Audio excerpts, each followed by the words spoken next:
Chapter 1 Siddiqui हवेली शाम 6 बजे। अक्टूबर का महीना। एक बेहद खूबसूरत सफ़ेद रंग की सुंदर और काफ़ी एकड़ में फैली हवेली जो इतनी आलीशान थी कि दूर दूर तक उसके बराबर का कोई घर नहीं था। ये साउथ दिल्ली की सबसे आलीशान हवेली थी जो दिल्ली के सबसे अमीर घराने में आती है। सिद्दीकी परिवार दिल्ली का सबसे पावरफुल घराना, चाहे बिजनेस हो, पावर हो या फिर तालीम और स्टैंडर्ड्स, इनके बराबरी तो दूर की बात इनके आसपास भी कोई नहीं आ सकता। इसी हवेली में पीछे की तरफ एक लड़की मुंडेर पर बैठी अपनी डायरी में कुछ लिख रही थी। सादा से सफ़ेद रंग के चिकन के सूट में ही वो बेहद खूबसूरत लग रही थी। उसकी गहरी काली आंखें जिनमें कोई भी एक नज़र भर से डूब जाए, लंबे बाल जो फिलहाल खुले थे और उसे और हसीन बना रहे थे। उसकी उम्र महज 17-18 होगी। चेहरे पर इतनी मासूमियत कि कोई भी एक झलक से दीवाना हो जाए। वो बड़ी मसरूफियत से अपनी डायरी में कुछ लिख रही थी। क्या ये तो वही जाने, पर हाँ, लिखते वक्त उसके चेहरे पर अजीब से भाव जरूर आ रहे थे। अभी खुश होती तो कभी परेशान, फिर अगले ही पल या तो उलझ जाती या मुस्कुरा उठती। ये है हमारी नायिका मदीहा सिद्दीकी, 17 साल उम्र, जल्द ही 18 की होने वाली है। बेहद मासूम और बहुत डरपोक, पर उतनी ही खुरापाती। यह मुसीबत के पास नहीं जाती, मुसीबत इनके पास दौड़कर आती है। और अगर पढ़ाई की बात करें तो पूछो ही मत, क्योंकि अल्लाह अल्लाह कर कर इन्होंने अपनी 12वीं पास की है। फिलहाल कॉलेज के फर्स्ट ईयर में है, साइंस सब्जेक्ट के साथ, जो इन्हें ज़बरदस्ती दिलाया गया है। किसने दिलाया है, अगर आप ये सोच रहे हैं, तो इनके जानी दुश्मन ने, जिनसे ये सबसे ज़्यादा डरती है। आपको जल्दी ही पता चलेगा उस शख्स के बारे में। पढ़ाई में तो इन्हें इंटरेस्ट नहीं है, पर इनका एक सपना है, एक लेखिका बनना। इन्हें किताबें पढ़ना और लिखना बहुत पसंद है, और इस बारे में इन्होंने अपनी बेस्ट बडी के अलावा किसी को नहीं बताया है। पर कोई और भी है जिन्हें इनके एक एक कदम की भनक रहती है, बस यह अनजान है उस बात से। वो अभी भी मसलसल अपनी डायरी में कुछ लिख रही थी, जो कुछ इस प्रकार था। मेरी कहानी का एक हिस्सा, मेरी नादानी का एक किस्सा, कई शब्दों में छिपाया है मैंने। कुछ दर्द के एहसासों को अपनी आंखों से सजाया है मैंने। कुछ रिवायतों से तो कुछ इनायतों से, किसी की शिकायतों से, किसी की हिकायत से। जरा मजबूत हूँ मैं तेरी शिद्दत से, चूर नहीं तेरी कुर्बत से मजबूत हूँ। मेरी समझ को समझना रहने दो, और अब जो लोग कह रहे हैं उन्हें कहने दो। इतना लिखकर उसके चेहरे पर एक बेहद दिलकश मुस्कान आ गई, जो अक्सर आ जाया करती थी अपनी पोएट्रीज कंप्लीट करने पर। वो जल्दी से मुंडेर से उतरकर अपनी जूतियां पहनने लगती है, पर वो पहले ही एक इधर एक उधर बेदर्दी से पड़ी थी, इसलिए हार कर वो झल्लाते हुए ऐसे ही नंगे पांव भागती है। वो भागने में इतनी मशरूफ थी कि उसका दुपट्टा सिर से कब उतर गया उसे खबर ही नहीं रही। वो बस भागे जा रही थी और उसके लंबे बाल हवा में बेतकल्लुफी से लहरा रहे था, और उसके पैरों की पायलें हवेली में शोक कर रही थी। उसका सारा ध्यान अपनी डायरी पर था, जिससे सामने ध्यान ना रहा, और अचानक वो किसी के चौड़े सीने से जा टकराए। पर वो गिरती इससे पहले ही किसी ने उसके कंधों से उसे पकड़ लिया। वैसे तो उसे इस झून से अंदाजा हो गया था कि यह कौन है, पर फिर भी उसने कंफर्म करने के लिए नजरें उठाकर सामने देखा तो उसके सामने एक 27-28 साल का बेहद हसीन और हैंडसम लड़का खड़ा था, जो देखने में इतना दिलकश था कि किसी की भी नजरें ठहर जाए। उसकी हल्की ब्राउन आंखें, सिल्की बाल, रंग जरा सांवला था, पर वही उसे और हसीन बना रहा था। हल्की हल्की दाढ़ी, मूछें, 6'2" की लंबी हाइट, और अगर उसकी बॉडी की बात करें तो उफ माशाल्लाह, 6 pack abs, fit V shape body, broad shoulder, हाथों में वेन्स साफ दिख रही थी। इन शॉर्ट वो सिर्फ हैंडसम नहीं बल्कि बेहद हॉट और सेक्सी भी था, इतना कि उसके लिए लड़कियां तो क्या लड़के भी लड़ने लग जाए। ये है हमारी कहानी के नायक अदनान सिद्दीकी, इंडिया के best and youngest criminal lawyer. अगर कोई केस इनके पास आ गया तो बस फिर तो जीत इनकी ही होगी, पर यह हर किसी का केस नहीं लड़ते जब तक इन्हें श्योरिटी नहीं हो जाती कि सामने वाला बेकसूर है। ये केस लेना तो दूर, स्टडी भी नहीं करते। और अगर इनके मिजाज की बात करें तो गुस्सा हमेशा इनके सिर पर सवार रहता है। वो क्या है ना, परफेक्शन पसंद है इन्हें, और अगर इन्हें चीजें अपने हिसाब से ना मिले तो बस फिर सबकी शामत आती है। घर वाले भी 1000 बार सोचते हैं इनसे कुछ कहने से पहले, अब भाई जरा सख्त है हमारे हीरो, ऐसा नहीं है परिवार से प्यार नहीं करते, बस जताना नहीं आता। मदीहा का तो चेहरा डर से काला पड़ गया था, क्योंकि उसे पता था अब क्या होने वाला है। वो यहाँ से बचकर जाने का सोच ही रही थी कि उसके कानों में अदनान की गहरी और सख्त आवाज आए, आंखें काम नहीं करती हैं या किसी को डोनेट कर दी है।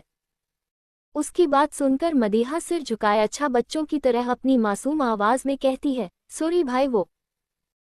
पर बेचारी अभी इतना ही कह पाई थी कि उसके कानों में अदनान की धीमी मगर गुस्से से भरी आवाज आई, कितनी बार कहा है भाई नहीं हूं मैं तुम्हारा, मुझे भाई मत कहा करो। अगर एक बार और मैंने तुम्हारे मुंह से अपने लिए भाई सुना तो जबान खींच लूंगा तुम्हारी।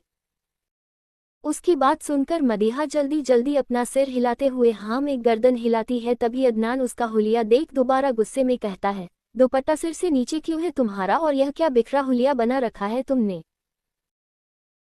उसकी आवाज में इतनी सख्ती थी कि मदीहा जल्दी से अपना दुपट्टा सिर पर ओढ़ती है। तभी अदनान की नज़र उसके हाथ में पकड़ी डायरी पर जाती है तो वो उसके हाथ से उस डायरी को लेकर एक नज़र पन्नों पर डालता है, फिर वापस उससे मुखातिब होते हुए अपनी गहरी आवाज में कहता है, जितना ध्यान तुम इन फालतू चीज़ों में लगाती हो अगर पढ़ाई पर लगाओ तो पासिंग मार्क्स से कुछ ज़्यादा आ भी जाए, वरना तुमसे कोई उम्मीद नहीं है मुझे।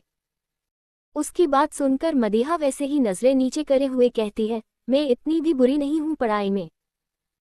अदनान टेढ़ा मुस्कुराते हुए बोला, कभी रिपोर्ट कार्ड देखा है अपना? ध्यान से तुम्हारे प्रोफेसर का कॉल आया था मुझे, पिछले 3 टेस्ट में तुम लगातार फेल हुई हो, कुछ कहना है उस बारे में? उसकी बात सुनकर वो ज़रा हैरान होती है, फिर अटकते हुए कहती है, वो में हाँ मेरी तबीयत खराब थी ना, इसलिए तैयारी नहीं थी ठीक से। अदनान उसे घूरते हुए बोला, अपने झूठ अपने पास रखा करो, मैं यहाँ था नहीं, इसका मतलब यह नहीं है कि तुम पर नज़र नहीं है मेरी, समझी? अब ये डायरी तुम्हारे फाइनल एग्जाम के बाद ही मिलेगी। उसकी बात सुनकर मदीहा मायूसी से उसे देखती है, पर बेचारी आज तक इस शख्स के आगे एक नहीं चली, उसकी अब क्या खाक चलेगी, इसलिए वो चुपचाप वहां से जाने लगती है। तभी उसके कानों में एक बार फिर अदनान की आवाज़ आती है, मैंने जाने के लिए नहीं कहा अभी। उसकी बात सुनकर उसके कदम वहीं के वहीं ठहर जाते हैं और अदनान उसके पास आकर उसके सामने खड़े होकर कहता है, मेरे सूटकेस से मेरे कपड़े निकालकर मेरी कबर्ड में सेट कर देना, समझी? उसकी बात सुनकर वो बस अपना सिर हिला देती है, अब कुछ कहने की हिम्मत थी नहीं, और अदनान भी उसे एक नज़र देखकर अपने कमरे की तरफ चला जाता है और उसके जाने के बाद वो गुस्से में झल्लाते हुए कहती है, who Changez Khan, I hate him. तभी उसके दिमाग में कुछ आता है और वो गुस्से में एक कमरे की तरफ बती है और एक रूम का दरवाज़ा बेदर्दी से खोलकर अंदर दाखिल होती है तो एक लड़की जिसकी उम्र लगभग उसी के बराबर की थी, दिखने में खूबसूरत कलरी बाल, वो बेड पर बैठी पढ़ाई कर रही थी। तभी मदीहा बेड से कुशन उठाकर उसे एक के बाद एक बारने लगती है और वो लड़की अपने बचाव में कुशन्स को पकड़ते हुए हड़बड़ाकर कहती है, क्या हो गया है? कयामत आ गई है जो ऐसे झल्ला रही हो, या किसी का जनाजा निकला जा रहा है? मदीहा उसे मसलसल मारते हुए, जनाजा तो मैं तुम्हारा निकालूंगी सोफिया सिद्दीकी, तुमने बताया क्यों नहीं कि वो चंगेज़ खान वापस आ गया है? ये है सोफिया, हमारी मदीहा की बेस्ट बडी या कहे बेस्ट फ्रेंड और अदनान की छोटी बहन। ये बहुत शांत स्वभाव की है, वैसे तो यह मदीहा से 2 साल बड़ी है पर फिलहाल उसी के साथ कॉलेज फर्स्ट ईयर में है। जहां हमारी मदीहा मुश्किल के पास होती है वहीं ये हर बार टॉप करती है। सारी खुराफाती में मदीहा जबरदस्ती इन्हें अपने साथ फंसाती है, दोनों लड़ती भी है पर आपस में प्यार भी बहुत, एक दूसरे को कुछ भी कह दे पर मजाल है जो किसी और के मुंह से कुछ सुन ले एक दूसरे के खिलाफ। सोफिया उसे शांत करते हुए तुम्हें बताती कि भाई वापस आ गए हैं और तुम फिर अपने कमरे से बाहर भी ना निकलती ही ना। वैसे कल रात को आए थे वो जब तुम सो चुकी थी और सुबह जल्दी चले गए थे किसी केस के सिलसिले में, इसलिए तुम्हें नहीं मिले नाश्ते के वक्त। इतना कहकर वो कुशन्स को वापस सही जगह रखने लगती हैं और मदीहा बेड पर बेतकल्लुफी से पसरते हुए मायूसी से कहती है, या अल्लाह, मतलब हमारे आज़ादी के दिन गए, कसम से यह बीता हुआ एक हफ्ता कितना खूबसूरत था। उसकी हरकत पर सोफिया मुस्कुराते हुए कहती है, तुम्हें इतनी प्रॉब्लम है भाई से?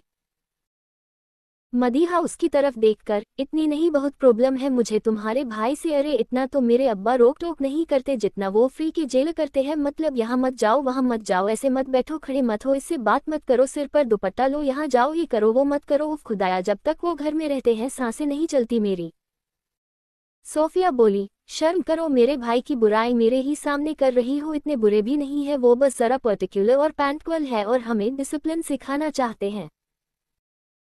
मदीहा चिढ़कर बोली, ओ अपने भाई की चमची, तुम तो जरा चुप ही रहो, आए बड़ी डिसिप्लिन सिखाना चाहते हैं? अरे तुम्हारे भाई खुद तो एक मशीन है, हमें भी वही बनाना चाहते हैं, मतलब सुबह 4 बजे उठते हैं और रात में ना जाने किस पहर सोते हैं, एक चलती फिरती मशीन है वो आदमी। और अभी पता है क्या कह रहे थे? फिर अपनी जगह पर खड़ा होकर अदनान की नकल करते हुए अपनी आवाज़ गहरी कर कर, मेरे सूटकेस से कपड़े निकालकर अलमारी में रख देना, समझी हूँ, यही काम रह गया है बस अब मेरा। उसकी एक्टिंग देखकर सोफिया जोर जोर से हंसते हुए कहती है, या अल्लाह, ही लेखिका बनना छोड़ो, तुम तो एक्टर बन जाओ, खूब कमाओगी, थोड़े पैसे मुझे भी दे देना। उसकी बात सुनकर मदीहा उसे चिढ़कर देखती है तो वो अपनी हंसी कंट्रोल कर कर कहती है, देखो तुम्हें तो खुश होना चाहिए, अम्मी के अलावा तुम वाहिद शख्स हो जिसे भाई के कमरे में जाना अलाउड है, वरना तो हमने आज तक उनका कमरा भी नहीं देखा, you know what you are special. Madiha गुस्से में कोई खुशकिस्मती नहीं, जबरदस्ती है, ये फ्री की मुलाजिमा बना रखा है, कसम से यह जो जल्लाद भाई है ना तुम्हारा जहर है मेरी जिंदगी का। सोफिया चुप कर जाओ तुम, भाई के सामने आवाज तक नहीं निकलती तुम्हारी और यहाँ बड़ी बहादुर बन रही हो। वैसे क्या कह दिया है भाई ने तुमसे जो इतना चिढ़ी हुई हो? मदीहा तुम्हारे भाई ने सिर्फ कहा नहीं है बल्कि मेरी जिंदगी को जहन्नम बना दिया है। मेरे सारे प्रोफेसर का पर्सनल नंबर अपने पास ले रखा है और अब कुछ भी होता है तो सीधा खबर तुम्हारे भाई के पास आती है। और मेरे प्रोफेसर ने तुम्हारे भाई को ये भी बता दिया कि मैं पिछले 3 टेस्टों में फेल हो रही हूँ। सोफिया बेड पर बैठते हुए, अरे ये तो बहुत अच्छा है, कम से कम अब उनकी डर से ही सही, पर तुम जरा पढ़ाई तो करोगी। 1 महीने बाद मिड टर्म एग्जाम है अपने और तुम्हें देखकर मुझे लगता नहीं है कि तुम उन्हें पास कर पाओगी। मदीहा चिढ़कर, ज्यादा होशियार बनने की जरूरत नहीं है, पर हाँ मेरी गलती नहीं है ये सब कुछ। मैं तो अच्छा खासा सिंपल सब्जेक्ट लेना चाह रही थी पर तुम्हारे भाई ने मेरे अब्बू को कन्वेंस कर कर मुझे जबरदस्ती साइंस स्ट्रीम दिलवाई, ये जानते हुए कि मैं पढ़ाई में कितनी वीक हूँ और मैं क्या करूँ मुझे कुछ समझ नहीं आता। पता नहीं उल्टे सीधे से कॉन्सेप्ट होते हैं कुछ सिंटन कॉट ऑफ जिंदगी में तो इन सब चीजों की जरूरत तक नहीं होती। पता नहीं क्यों फालतू में बच्चों को परेशान करने के लिए पढ़ाते हैं। सोफिया उठते हुए, देखो अब तुम्हारे पास ये सब सोचने का वक्त नहीं है बल्कि पढ़ाई का वक्त है। मैं तो कहती हूँ चुपचाप अच्छे से पढ़ाई करो और भाई को प्रूफ कर दो कि तुम भी अच्छे मार्क्स ला सकती हो, समझी? उसकी बात सुनकर मदीहा फुल कॉन्फिडेंस के साथ कहती हैं, तुम सही कह रही हो ये कि ना तुमने पते की बात। अब देखना इस बार में कितने अच्छे मार्क्स लेकर आऊंगी और उसके बाद तुम्हारे उस जेलर भाई को पता चलेगा कि मदीहा सिद्दीकी कितनी इंटेलिजेंट है। ये सब कहते वक्त उसके चेहरे पर एक बड़ी सी मुस्कुराहट थी और सोफिया मुस्कुराते हुए उसे ही देख रही थी क्योंकि उसे अच्छे से पता था ये सब बातें कहने की है जो मदीहा हर एग्जाम के 2 महीने पहले कहती है, पर एग्जाम नज़दीक आते आते हर बार की तरह उसके पास होने तक की नौबत आना मुश्किल हो जाती है। सोफिया, मल्लिका हिंद, अब आपकी प्लाटिंग हो गई हो तो नीचे चले, वरना अगर हमने रात के खाने में लेडीज की मदद नहीं करी तो हमें खाने के साथ साथ डाइनिंग टेबल पर ताने भी मिलेंगे और मेरा ऐसा कोई इरादा नहीं है।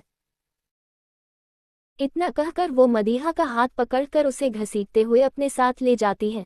इधर अदनान के कमरे में, अदनान का कमरा सबसे अलग था। ये पूरी हवेली का सबसे शानदार और सबसे बड़ा कमरा था जो कि 3rd फ्लोर पर एकदम कोने में बना हुआ था। यहाँ पर आसपास में कोई भी और कैमरा नहीं था, केवल ये कमरा और इसी के साथ एक छोटा सा हॉल, पर यहाँ पर आना सबके लिए मना था, केवल मदीहा और अदनान की अम्मी इस तरह आ सकती थी।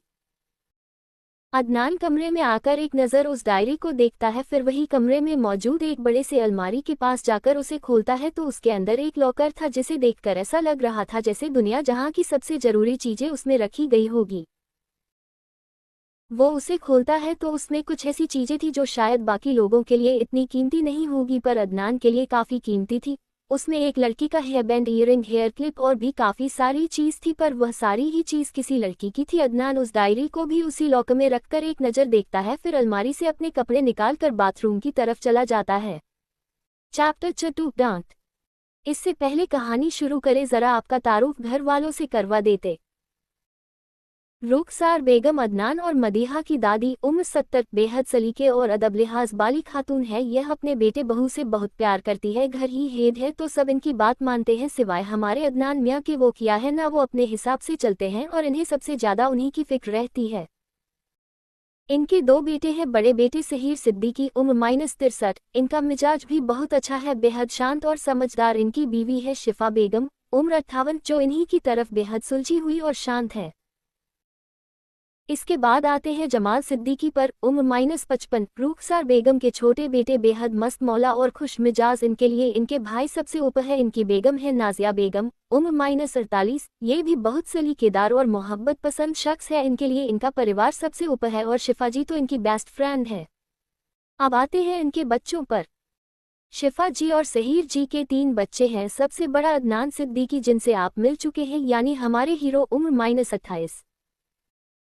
फिर इनसे थोड़े छोटे रियान सिद्दीकी, उम्र -21, ये बहुत शैतान खोपड़ी है, अपने भाई से बहुत डरते हैं पर फिर भी सुधरते नहीं हैं। हाँ, दिखने में ये भी एकदम बवाल लगते हैं, 6 फुट हाइट, मस्त बॉडी, एकदम झक्कास। जहाँ अदनान काफी मैच्योर है वहीं ये जरा इमैच्योर है। फिर आती है हमारी सोफिया, उम्र -19, दोनों भाइयों की जान, खूबसूरत और समझदार।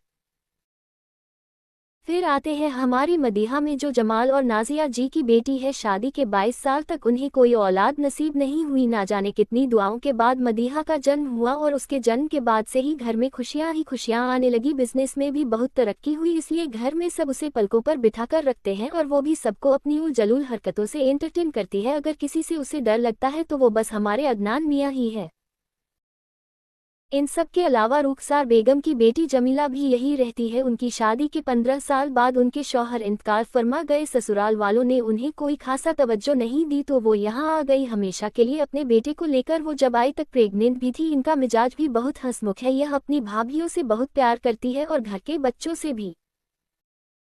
अजहर अहमद उम्र -24 जमीला जी का बेटा, जो फिलहाल अपने मामू के साथ बिजनेस संभाल रहा है। दिखने में काफ़ी हैंडसम और उतना ही समझदार और सुलझा हुआ। और एक सबसे अहम बात, यह सोफिया को बहुत पसंद करते हैं और घर वालों को ये बात पता है, इसलिए दोनों का रिश्ता पक्का हो चुका है। पर अभी सोफिया पढ़ रही है तो कुछ भी ऑफिशियल नहीं है। फिर आते हैं घर की सबसे छोटी शख्स पर, यानी उम्मीद अहमद जमीला जी की बेटी। उम्र -14 साल, बेहद क्यूट और मासूम। जब जमीला जी यहाँ आई थी तक वो प्रेग्नेंट थी और यहाँ आकर उन्होंने उम्मीद को जन्म दिया। सब उसे बहुत प्यार करते हैं। यह मदीहा की तो क्राइम पार्टनर है और इन दोनों के कारण बेचारी सोफिया हर बार फंसती है। बाकी मदीहा और अदनान से आप लोग मिल चुके हैं तो रही है हमारे इम्पोर्टेंट किरदार। कब कहानी शुरू करते हैं। सोफिया मदीहा को खींचकर किचन में लाती है तो शिफा जी, नाजिया जी और जमीला जी रात के खाने की तैयारी कर करे थे। औरत वही एक छोटे गोल टेबल के पास बैठी उम्मीद सलाद काट रही थी जो लगभग कट चुका था। शिफा जी का ध्यान जब मदीहा की उतरी हुई शक्ल पर जाता है तो वो उसके पास आकर प्यार से उसका गाल सहलाते हुए पूछती है, अरे भाई क्या हो गया, हमारी मदीहा को शक्ल क्यों उतरी हुई है ऐसे। उनकी बात सुनकर भी मदीहा कुछ नहीं कहती है। सोफिया उम्मीद के बगल में कुर्सी खींचकर बैठते हुए कहती है, और क्या हो सकता है, अम्मी भाई ने डांट दिया है आपकी शहजादी को। उसकी बात सुनकर उम्मीद हंसते हुए कहती है, वहाँ इसका मतलब मैंने शो मिस कर दिया, अफसोस। उसकी बात सुनकर मदीहा गुस्से में उसे घूरकर कहती है, बताओ तुम्हें अभी में। इससे पहले वो कुछ कहती, नाजिया जी उसका कान पकड़कर सख्ती से कहती है, ऐसे बात करते हैं अपने छोटों से। उन्होंने इतनी कसकर कान पकड़ा था कि बेचारी मदीहा अपना कान छुड़ाते हुए कहती है, आह अम्मी छोड़िए, दर्द हो रहा है। उसे ऐसे चिल्लाते हुए देख जमीला जी आगे आकर नाजिया जी से उसका कान छुड़वा कर कहती है, अरे भाभी छोड़िए, दर्द हो रहा है उसे। फिर उम्मीद को देखकर जरा गुस्से में, और तुम ऐसे बात करते हैं बड़ी बाजी से, चलो सॉरी करो। अपनी अम्मी की डांट सुनकर उम्मीद अपना सर झुकाकर कहती है, सॉरी बाजी। अब तक नाजिया जी ने भी उसका कान छोड़ दिया था और मदीहा दर्द में अपना कान सहला रही थी। शिफा जी मदीहा को देखकर प्यार से, वैसे ही तो बताए क्या कहा आपसे अदनान ने।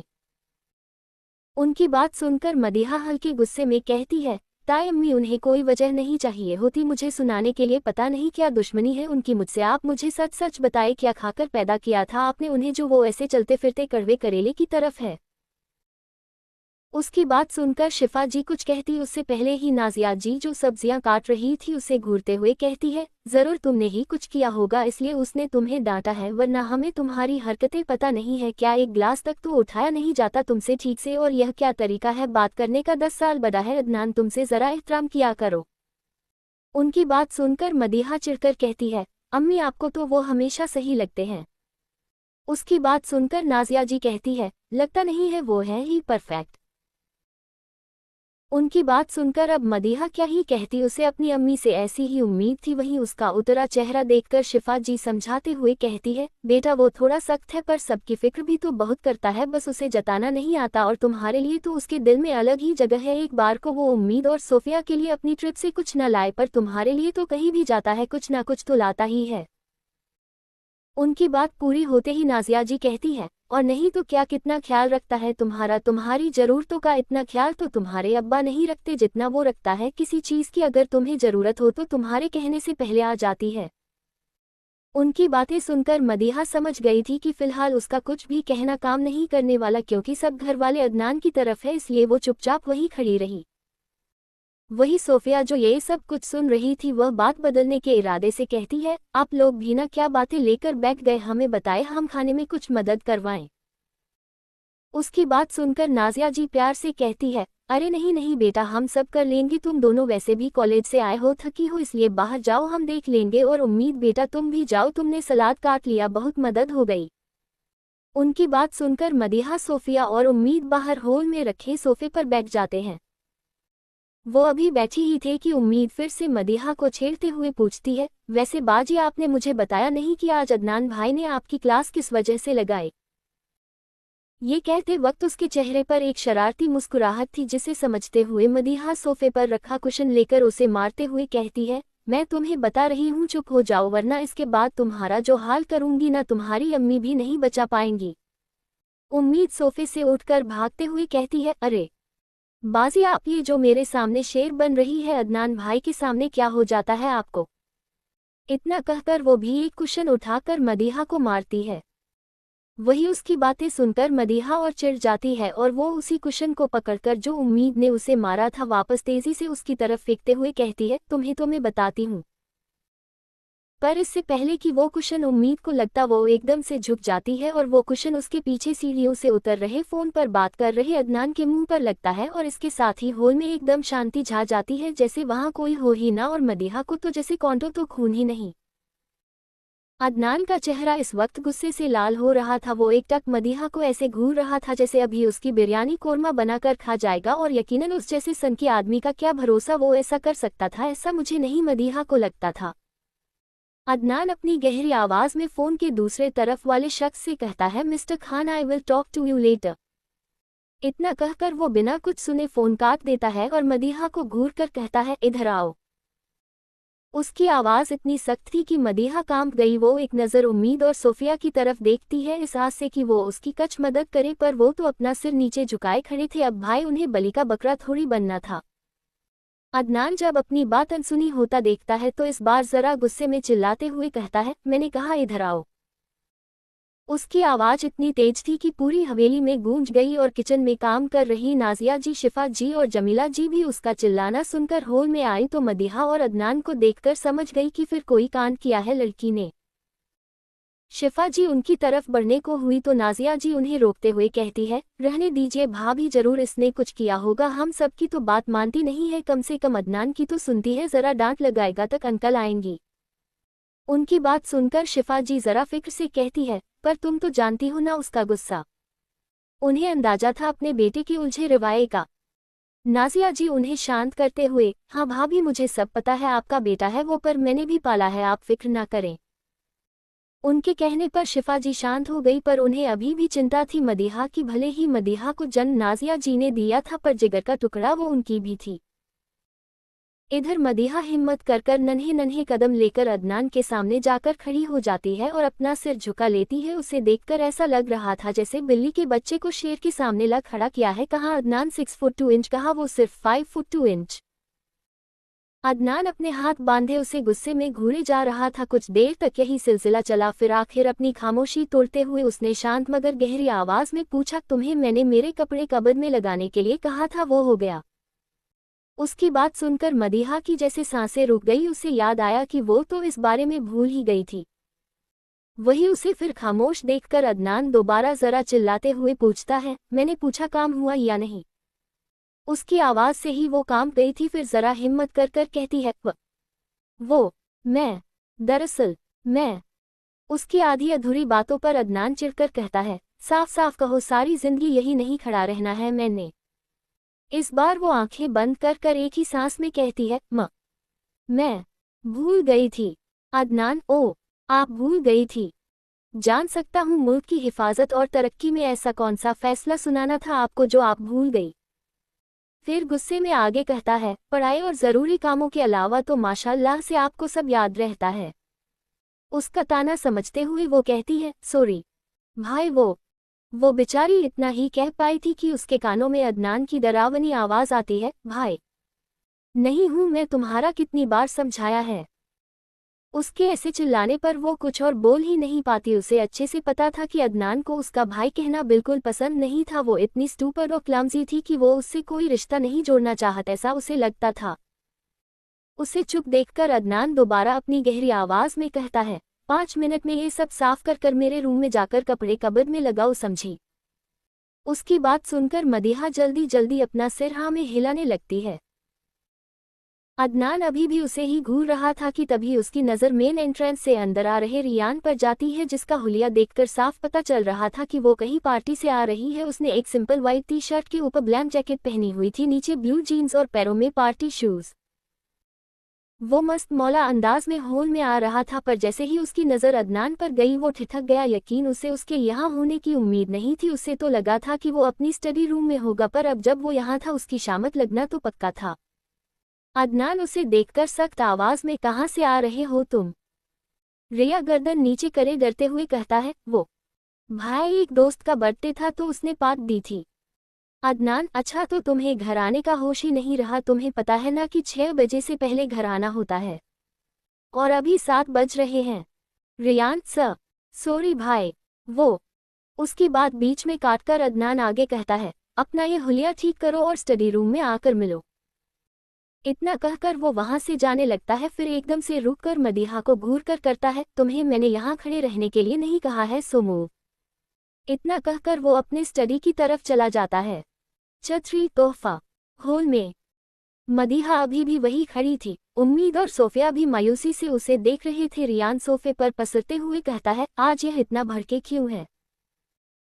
उसकी बात सुनकर मदीहा जो एक एक कर कुशन उठा रही थी, हल्का गुस्से और नाराजगी में कहती है, वो कब भड़के नहीं रहते, जब देखो तब चलते फिरते ज्वालामुखी की तरफ आग उगलते रहते हैं और दूसरों पर हुक्म तो ऐसे चलाते हैं जैसे खुद कहीं के तुर्रमखा हो। ये सब कहते कहते उसने सारे तकिए जमा दिए थे और रियान जो उसकी बातें सुन रहा था वो हंसते हुए कहता है, बात तो तुम्हारी सही है, पर पता है इस आग को चिंगारी भी तुम ही लगाती हो, तुम्हें देखने भर से भाई भड़क उठते हैं। उसकी बात सुनकर सोफिया कहती है, रियान भाई ऐसा नहीं है, मदीहा की हरकतों पर डांटते हैं वो, और उसे ही को नहीं हम सबको डांटते हैं। उसकी बात सुनकर मदीहा गुस्से में कहती है, तुम ना ज्यादा अपने भाई की तारीफ ना किया करो, समझी? रियान भाई सही कह रहे हैं, उन्हें मुझसे ही प्रॉब्लम है। अभी उम्मीद भी तो शैतानी कर रही थी पर उन्होंने मुझे डांटा सिर्फ उम्मीद पर। बाजी भाई के मुंह पर कुशन तो आपने मारा था ना? उसकी बात सुनकर मदीहा गुस्से में उसकी तरफ बढ़ने लगती है तो सोफिया उसे शांत करते हुए कहती है, मदीहा देखो अभी तुम्हें भाई जो काम देकर गए हैं तुम वो करो, और रियान भाई आप भी जाए कपड़े चेंज करने, भाई आपका स्टडी में इंतजार कर रहे होंगे। उसकी बात सुनकर रियान को याद आता है अदनान ने उसे बुलाया था और वो तेजी से अपने कमरे की तरफ भागता है। इधर मदीहा अदनान के पोर्शन में आती है जहां बस वो और शिफा जी आ सकती थी, क्योंकि अदनान के ज्यादातर काम वो ही करती थी। वो कमरे में आती है और वही बैग के पास रखे ट्रॉली बैग को देखकर बड़बड़ाती है, ये बस मुझे परेशान करना चाहते हैं, जबरदस्ती अपने सारे काम मुझसे करवाते हैं और बातें भी सुनाते हैं, या अल्लाह मैं ही क्यों? इतना कहकर वो एक बार मायूसी से ऊपर देखती है, फिर हिम्मत कर ट्रॉली बैग के पास जाकर उसे खोलती है और उसमें रखे कमरे कबर्ड में सलीके से जमाने लगती है।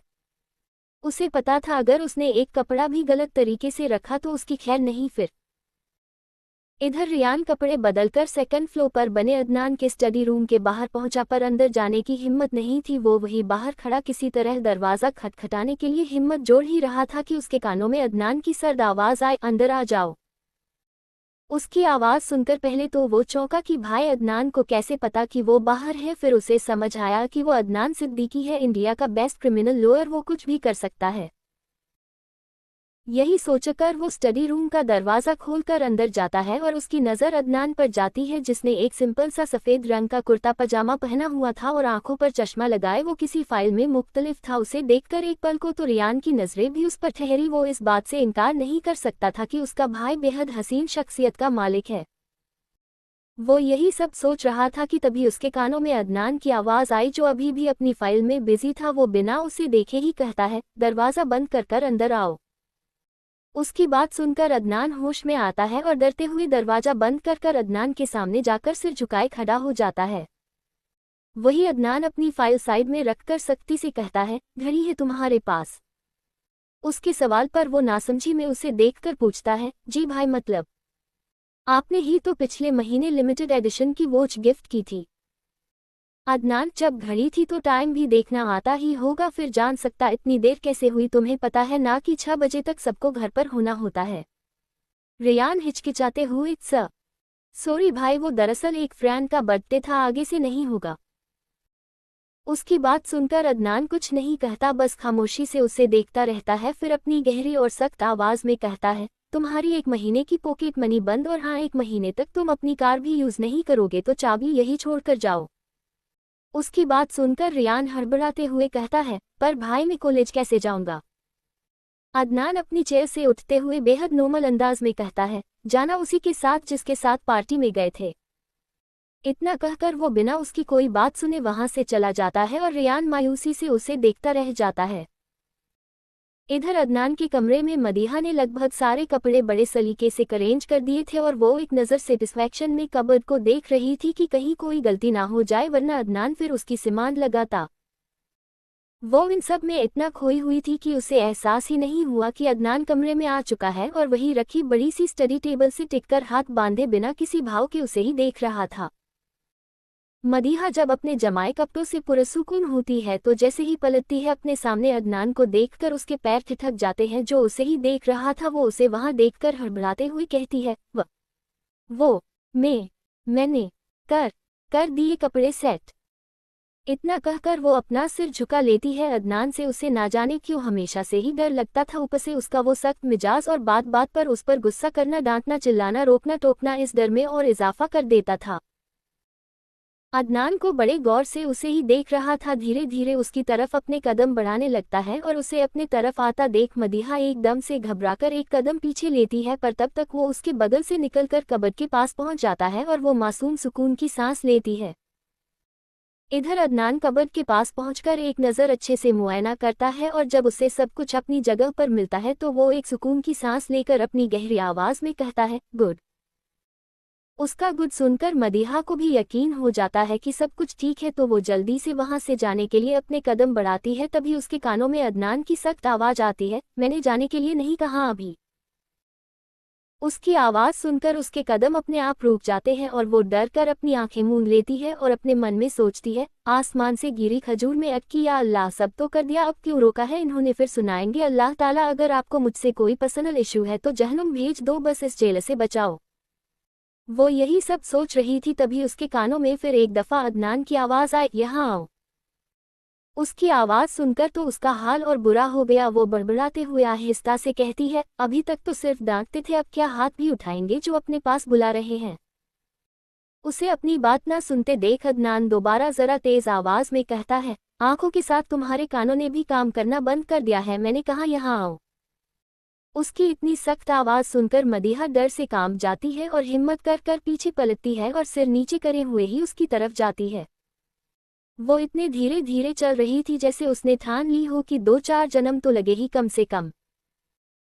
उसकी इस हरकत पर अदनान को और गुस्सा आ जाता है और वो खुद आगे बढ़कर उसे सख्ती से उसकी बाजू से पकड़कर अपने नज़दीक करते हुए धीमी मगर गुस्से से भरी आवाज में कहता है, जानबूझकर गुस्सा दिलाती हो ना, मुझे प्यार से अपने पास बुलाया था तब सुनाई नहीं दिया?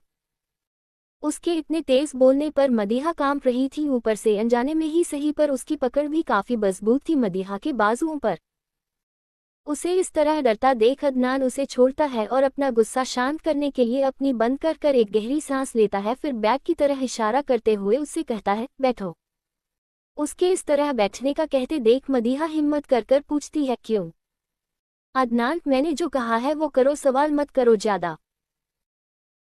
उसका गुस्सा देखकर मदीहा चुपचाप बेड पर बैठ जाती है और उसे बैठा हुआ देख अदनान वहीं पास में रखी टेबल के ड्रॉअर में से एक रेड कलर का बॉक्स निकालता है और बेड के पास आकर खुद एक पैर के बल जमीन पर बैठता है और अपने हाथ मदीहा की तरफ बढ़ाता है। पर इससे पहले कि वो उसके पैरों को छू पाता, मदीहा जल्दी से अपने पैर पीछे खींच लेती है। उसे लग रहा था कहीं अदनान उसके पैर वैर न काट दे।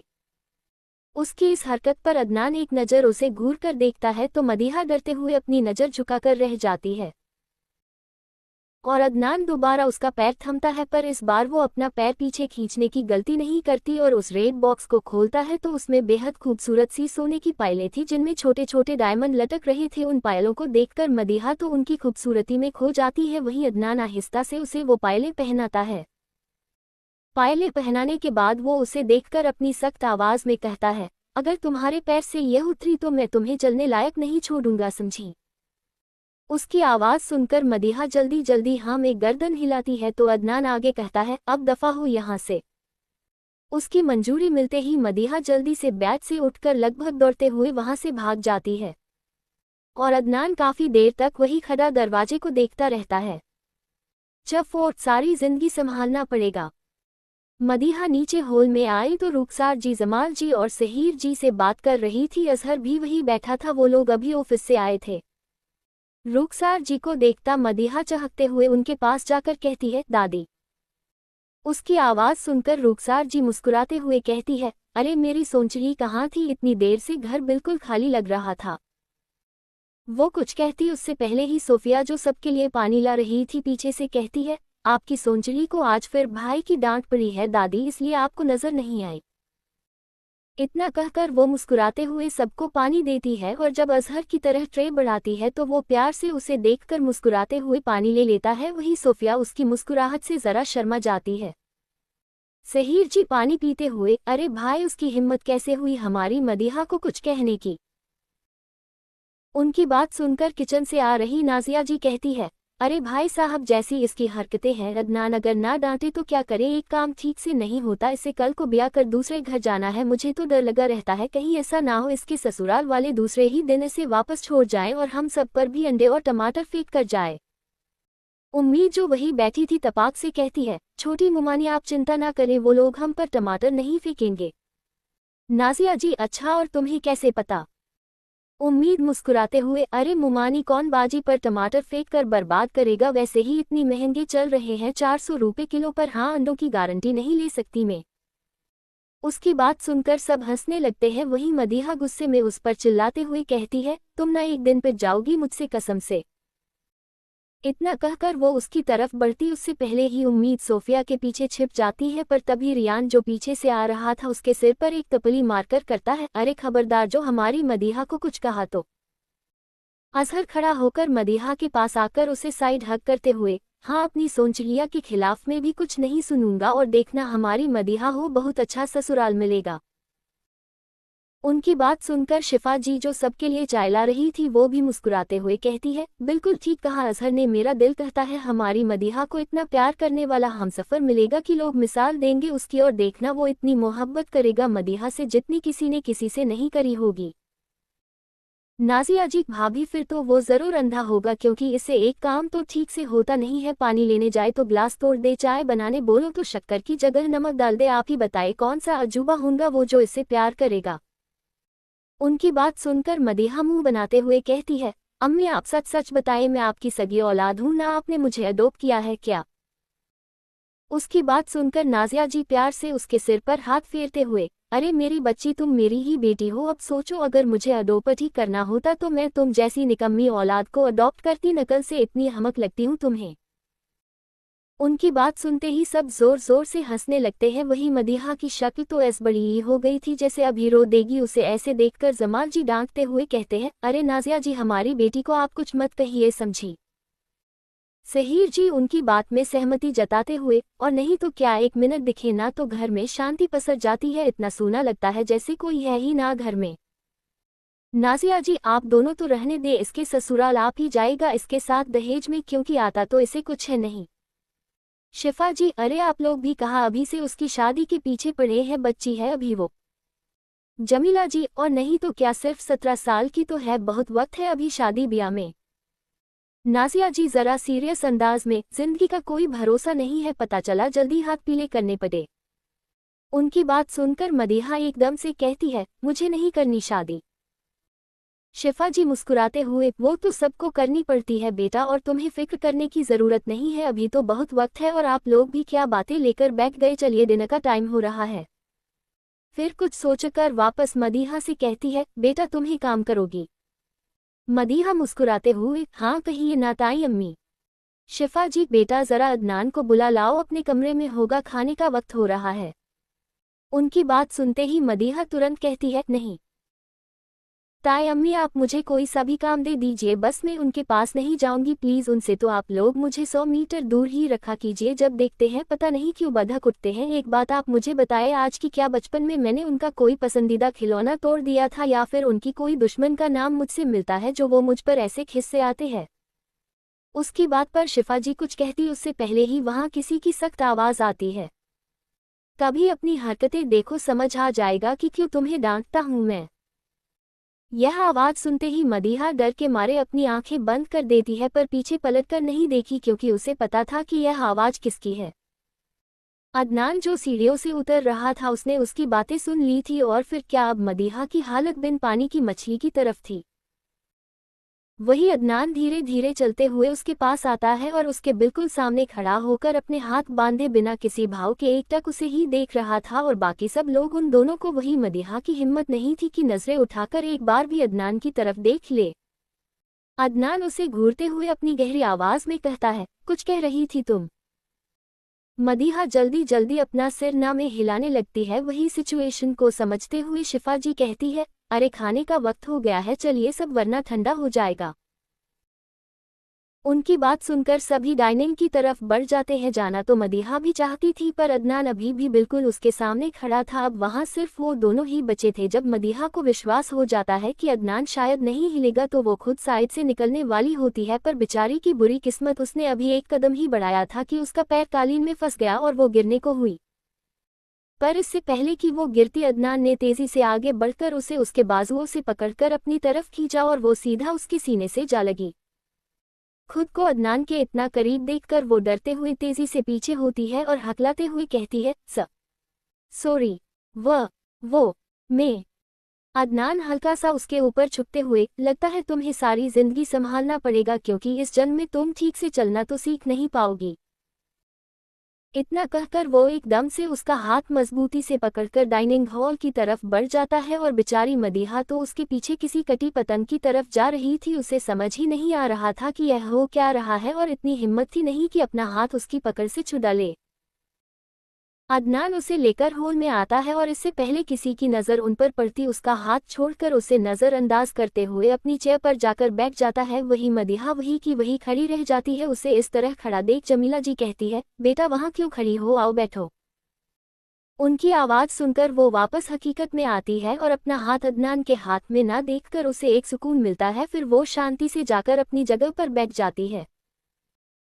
उसकी सीट और अदनान की सीट बिल्कुल आमने सामने थी, पर उसने एक बार भी नजर उठाकर अदनान को नहीं देखा। वैसे भी अदनान की प्रेजेंस उसके लिए किसी घुटन से कम नहीं थी। उसे बचपन से ही इतना डर लगता था अदनान से कि वो पूरी कोशिश करती थी कि दोनों का सामना कम से कम हो, पर अफसोस उसकी किस्मत उसे हमेशा अदनान के सामने ही लाकर खड़ा कर देती थी। जब 5 कॉलेज ड्रॉप करना।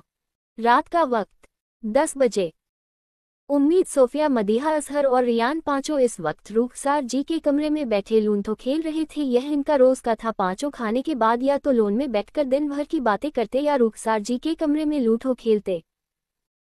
रुखसार जी भी उसे ऐसे खेलता देख खुश होती थी। उम्मीद, सोफिया, मदीहा, असहर और रियान का एक ग्रुप था जिसमें पांचों साथ में मिलकर शैतानियां करते थे, एक दूसरे को रोस्ट करते, फिर बाद में तारीफें कर देते। अदनान इन सब से बड़ा था तो वो इनमें कभी शामिल नहीं होता था। ऊपर से उसका बिहेवियर बचपन से ही काफी मैच्योर रहा है, तो वो हमेशा से सबसे दूर ही रहता था। सभी लूडो खेल ही रहे थे कि तभी अचानक मदीहा रियान की गोटी मार देती है, और ये देखकर रियान चिढ़ते हुए कहता है, मदीहा की बच्ची, तुम्हारी हिम्मत कैसे हुई मेरी गोटी मारने की, अभी बताता हूँ तुम्हें। उसने अभी इतना कहा ही था कि इतने में मदीहा उसकी दूसरी गोटी भी मार देती है, और उसकी हालत देखकर सभी हंसने लगते हैं। उम्मीद, लो भाई, अब इंतजार करते रहना छल आने का। असहर, चौकी आने से रहा। रियान, ज्यादा बनने की जरूरत नहीं, देखना जीतूंगा तो मैं ही, और इस मदीहा की तो सारी गोटियां मारूंगा, ये हमेशा ऐसे ही करती है। मदीहा मुस्कुराते हुए, अले अले, आप तो बच्चों की तरह रो रहे हैं और ऐसे क्यों रिएक्ट कर रहे हैं जैसे पहली बार हुआ है। हमेशा लूडो में लास्ट तो आप ही आते हो, आपको आदत नहीं हुई अभी तक।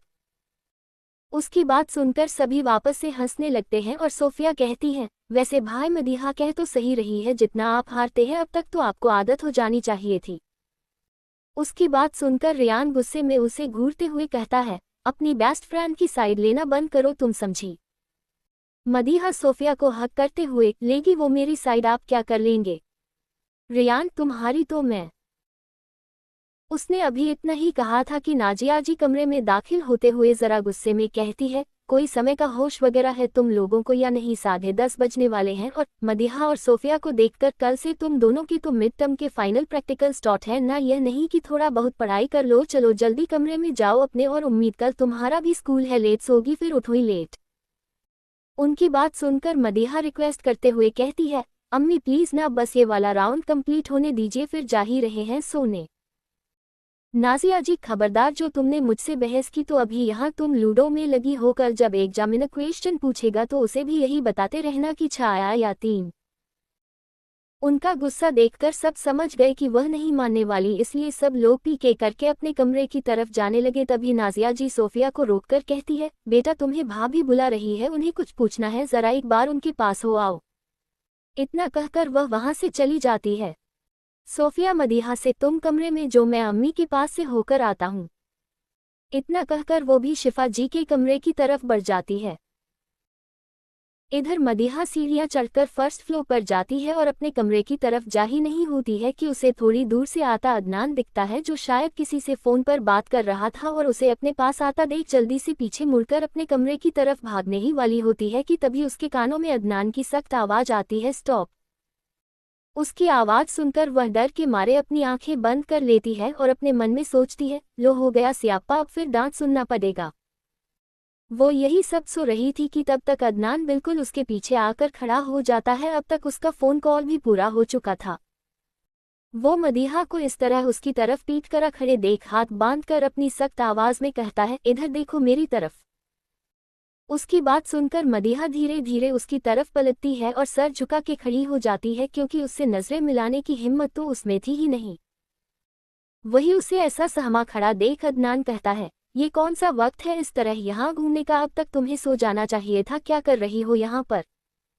उसके कहने का तरीका ऐसा था कि कोई भी डर जाए, और फिलहाल यहाँ तो मदीहा थी जो उसके कुछ ना कहने पर भी उससे डरती थी। उसे समझ नहीं आ रहा था कि वो क्या जवाब दे, तभी उसके दिमाग में कुछ आता है और कुछ सोचकर कहती है, वो पानी लेने गई थी, कमरे में खत्म हो गया था। अदनान अपनी आईब्राव सिकुड़ते हुए, ओ रियली, फिर कहाँ है तुम्हारी पानी की बोतल? मुझे तो दिखाई नहीं दे रही, या सिर्फ तुम्हें ही दिखाई देती है?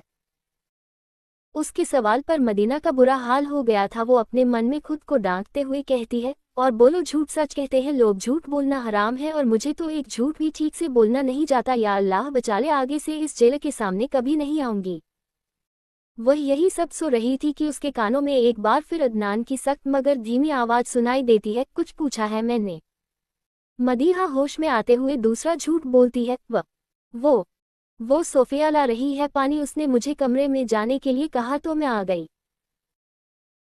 इतना कहकर वो वापस सिर झुका लेती है। अदनान कोई और सवाल करता उससे पहले ही उसका फोन बजता है। वो मदीहा की तरफ पीट कर उसे पिक करता है और सामने से कोई कुछ कहता है, जिसके जवाब में वो बस गुड कहकर फोन काट देता है, और जैसे ही वापस पलटता है मदीहा गायब थी, और ये देखकर उसकी आंखें छोटी हो जाती है। वो एक नज़र दूर उस बंद दरवाजे को देखता है जो मदीहा और सोफिया का कमरा था, और फिर अपने कमरे में चला जाता है।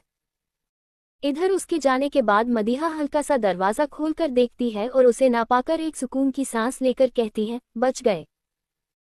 थोड़ी देर बाद जब सोफिया कमरे में आती है तो उसकी नज़र बेड पर खुद में सिमटी सो रही मदीहा पर जाती, और उसे ऐसे देखकर उसके चेहरे पर एक मुस्कुराहट आ जाती है। वो उसके पास चलकर जाती है और उसे अच्छे से ब्लैंकेट उड़ाकर प्यार से उसका सिर सहलाते हुए कहती है, पागल लड़की। फिर खुद भी दूसरे साइड जाकर उसे गले लगाकर सो जाती है। अगली सुबह 8 बजे सभी लोग डाइनिंग टेबल पर बैठे नाश्ता कर रहे हैं। तभी Adnan white shirt, black pant, black tie पहने हाथ में अपना कोट लिए वहां आता है और सबको सलाम कर अपनी चेयर पर बैठता है और अपनी नज़र अपनी सामने वाली चेयर की तरफ करता है जो खाली थी। ये देखकर उसकी आंखें छोटी हो जाती है। उसे ऐसे तैयार देखकर सहीर जी पूछते हैं, कहीं जा रहे हो बेटा? अदनान आसपास चारों तरफ नज़र घुमाते हुए, एक केसी हायरिंग है, अब्बू कोर्ट जाना है। उसके जवाब पर सहीर जी मुस्कुराते हुए कहते हैं, ओ अच्छा है, हमें पता ये केस भी आप ही जीतेंगे, आखिर आज तक कोई केस हारे ही कहा है आप। उनकी बात सुनकर सब मुस्कुरा देते हैं। तभी नाजिया जी हल्के गुस्से में कहती है, कहाँ है ये लड़कियां, अभी तक सोकर नहीं होती, 9 बजे से प्रैक्टिकल स्टार्ट है। उनकी बात सुनकर कोई कुछ कहता उससे पहले ही सोफिया और मदीहा दौड़ते हुए वहां आती है, और मदीहा जल्दी से अपनी जगह बैठते हुए कहती है, अम्मी जल्दी खाना दो, हम लेट हो रहे हैं। वो इस बात से अनजान कि कोई उसे घूर रहा है, जल्दी जल्दी अपनी प्लेट में पोहा डालने लगता है। वही सामने बैठा अदनान गुस्से में लाल आंखों से उसे घूर रहा था। नाजिया जी मदीहा के सिर पर मारते हुए, जब पता था कि आज प्रैक्टिकल है तभी लेट उठने के लिए किसने कहा था तुम्हें? इस पर मदीहा कुछ कहती उससे पहले ही सोफिया शिकायत करते हुए कहती है, चाचा जान पिछले 1 घंटे से उठा रही हूँ, इसे मजाल हो जो यह उठ जाए। उसकी बात सुनकर मदीहा उसे घूरते हुए कहती है, मेरी शिकायत करने की जरूरत नहीं है, तुम्हें उठाना ही नहीं आता ठीक से, अब चुपचाप नाश्ता करो, हम वैसे ही लेट हो रहे हैं। सहीर जी वैसे आप लोग जाएंगे कैसे? आज हमारे ड्राइवर ने छुट्टी ले रखी है और 2 कार मैं और जमाल लेकर जाएंगे। आज हमें अलग अलग ब्रांच में जाना है, एक कर अजहर लेकर जाएगा और एक कर रियान लेकर जाएगा, फिर आप लोग कैसे जाएंगे? उनकी बात सुनकर मदीहा मायूसी से कहती है, क्या पता जान आज हम बहुत लेट हो रहे हैं, अगर अब कैब बुक करी तो पक्का लेट हो जाएंगे, प्लीज कोई हमें ड्रॉप कर दो आप में से। जमाल जी पर जिस तरह तुम्हारा कॉलेज पड़ता है उस तरफ हम में से किसी को नहीं जाना। फिर कुछ सोचकर, 1 मिनट अदनान, तुम्हारा कोर्ट भी तो वही है, तुम जाते हुए इन दोनों को छोड़ दो, वापसी तक तो ड्राइवर आ जाएगा या फिर हम में से कोई पिक कर लेगा। उनकी बात सुनकर मदीहा की तो सांसें ही रुक गई, अब उसके पास कुछ नहीं था कहने के लिए। वो अपने मन में कहती है, प्लीज मना कर दे, प्लीज मना कर दे, मुझे इनके साथ नहीं जाना, मना कर दे प्लीज। वह भी दुआ कर ही रही थी तभी उसके कानों में अदनान की आवाज आती है, जो लगभग कुर्सी से उठ चुका था। 5 मिनट में बाहर आओ, इंतजार कर रहा हूँ। इतना कहकर को वहां से चला जाता है और मदीना का चेहरा इस वक्त ऐसे था जैसे कहीं मातम बनाया जा रहा हो। Just 6 shoelace. अदनान बाहर अपनी ब्लैंक लेविश कार से टेक लगाए हाथ फोल्ड कर खड़ा था। उसने आंखों पर काला चश्मा लगाया हुआ था जो उसे और हसीन बना रहा था। इस वक्त उसके हाथ में उसका ब्लैक कोट नहीं था, यकीनन वो उसने गाड़ी में रखा होगा। वाइट शर्ट और ब्लैक पेंट में वो क्या बवाल लग रहा था। अगर कोई लड़की उसे इस वक्त देखे तो यह मुमकिन नहीं था कि उसकी मोहब्बत का शिकार ना हो। बस ये बात एक लड़की पर कायम नहीं होती और वो है मदीहा सिद्दीकी। अदनान के चेहरे पर इस वक्त इरिटेशन साफ देखी जा सकती थी। वो मुसलसल 15 मिनट से उन दोनों का इंतजार कर करा था पर उनका कोई नामो निशान ही नहीं नजर आ रहा था। पर इससे पहले कि उसका गुस्सा मजीद बढ़ता, उसे सामने से मदीहा और सोफिया आते दिखाई दिए, या यूं कहो कि सोफिया मदीहा को जबरदस्ती खींचकर लेकर आ रही थी। वो दोनों जैसे ही अदनान के पास पहुंची, उसके चेहरे की एक्सप्रेशंस देखकर इससे पहले वो उन्हें डांटता या कुछ कहता, सोफिया कहती है, सॉरी भाई, दरअसल अमीन दही शक्कर खाने के लिए रोक लिया था। उसकी बात सुनकर अदनान कोई जवाब नहीं देता, बस एक नज़र मदीहा को घूरकर खुद ड्राइविंग सीट की तरफ जाकर बैठ जाता है और उसकी इस हरकत पर वो दोनों एक सुकून की सांस लेते हैं और सोफिया भी जल्दी से पीछे वाली सीट पर जाकर बैठ जाती है। मदीहा भी जैसे ही बैक सीट का दरवाजा खोलने के लिए हाथ बढ़ती है, उसके कानों में अदनान की सख्त आवाज आती है, तुम्हारा ड्राइवर नहीं हूं मैं, आगे आकर बैठो चुपचाप। उसकी बात सुनकर मदीहा एक नज़र लाचारी में सोफिया की तरफ देखती है तो वो उसे चुपचाप आकर बैठने का इशारा करती है। फिर क्या बेचारी को थक हार कर आगे वाली सीट पर ही बैठना पड़ता है, अदनान के बगल में। उसके बैठने के करीब 5-10 मिनट बाद भी जब अदनान गाड़ी स्टार्ट नहीं करता तो वो एक नज़र उसकी तरफ देखती है जो पहले से ही उसे घूर रहा था। अदनान उसके चेहरे पर नासमझी देखकर अपनी गहरी आवाज में दांत पीसते हुए कहता है, अब तुम्हारी सीट बेल्ट बांधने के लिए मैं अलग से 4 मुलाजिमों में को बुलाऊं या ये तुम खुद कर लोगी? उसकी बात सुनकर मदीहा को रियलाइज होता है कि उसने सीट बेल्ट नहीं लगाई है और वो जल्दी से अपनी सीट बेल्ट लगाकर आंखें बंद करके सीट से टिककर बैठ जाती है। अब उसमें हिम्मत नहीं थी कि वो अदनान का 1 मिनट के लिए भी और सामना कर पाए। वही उसकी सीट बेल्ट लगाते ही अदनान भी कर स्टार्ट करता है। कार में पूरी तरह से खामोशी थी। लगभग 20 मिनट बाद उनकी कार बिल्कुल मेन रोड पर थी। तभी अचानक सोफिया को कुछ याद आता है और वो अदनान की तरफ देखकर कहती है, भाई यहाँ पर आगे एक ऑनलाइन की शॉप है, प्लीज वहाँ पर गाड़ी रोक लीजिएगा, मुझे कुछ पेपर प्रिंट आउट निकलवाने हैं, बस 5 मिनट लगेंगे, मेरी प्रैक्टिकल के लिए जरूरी है।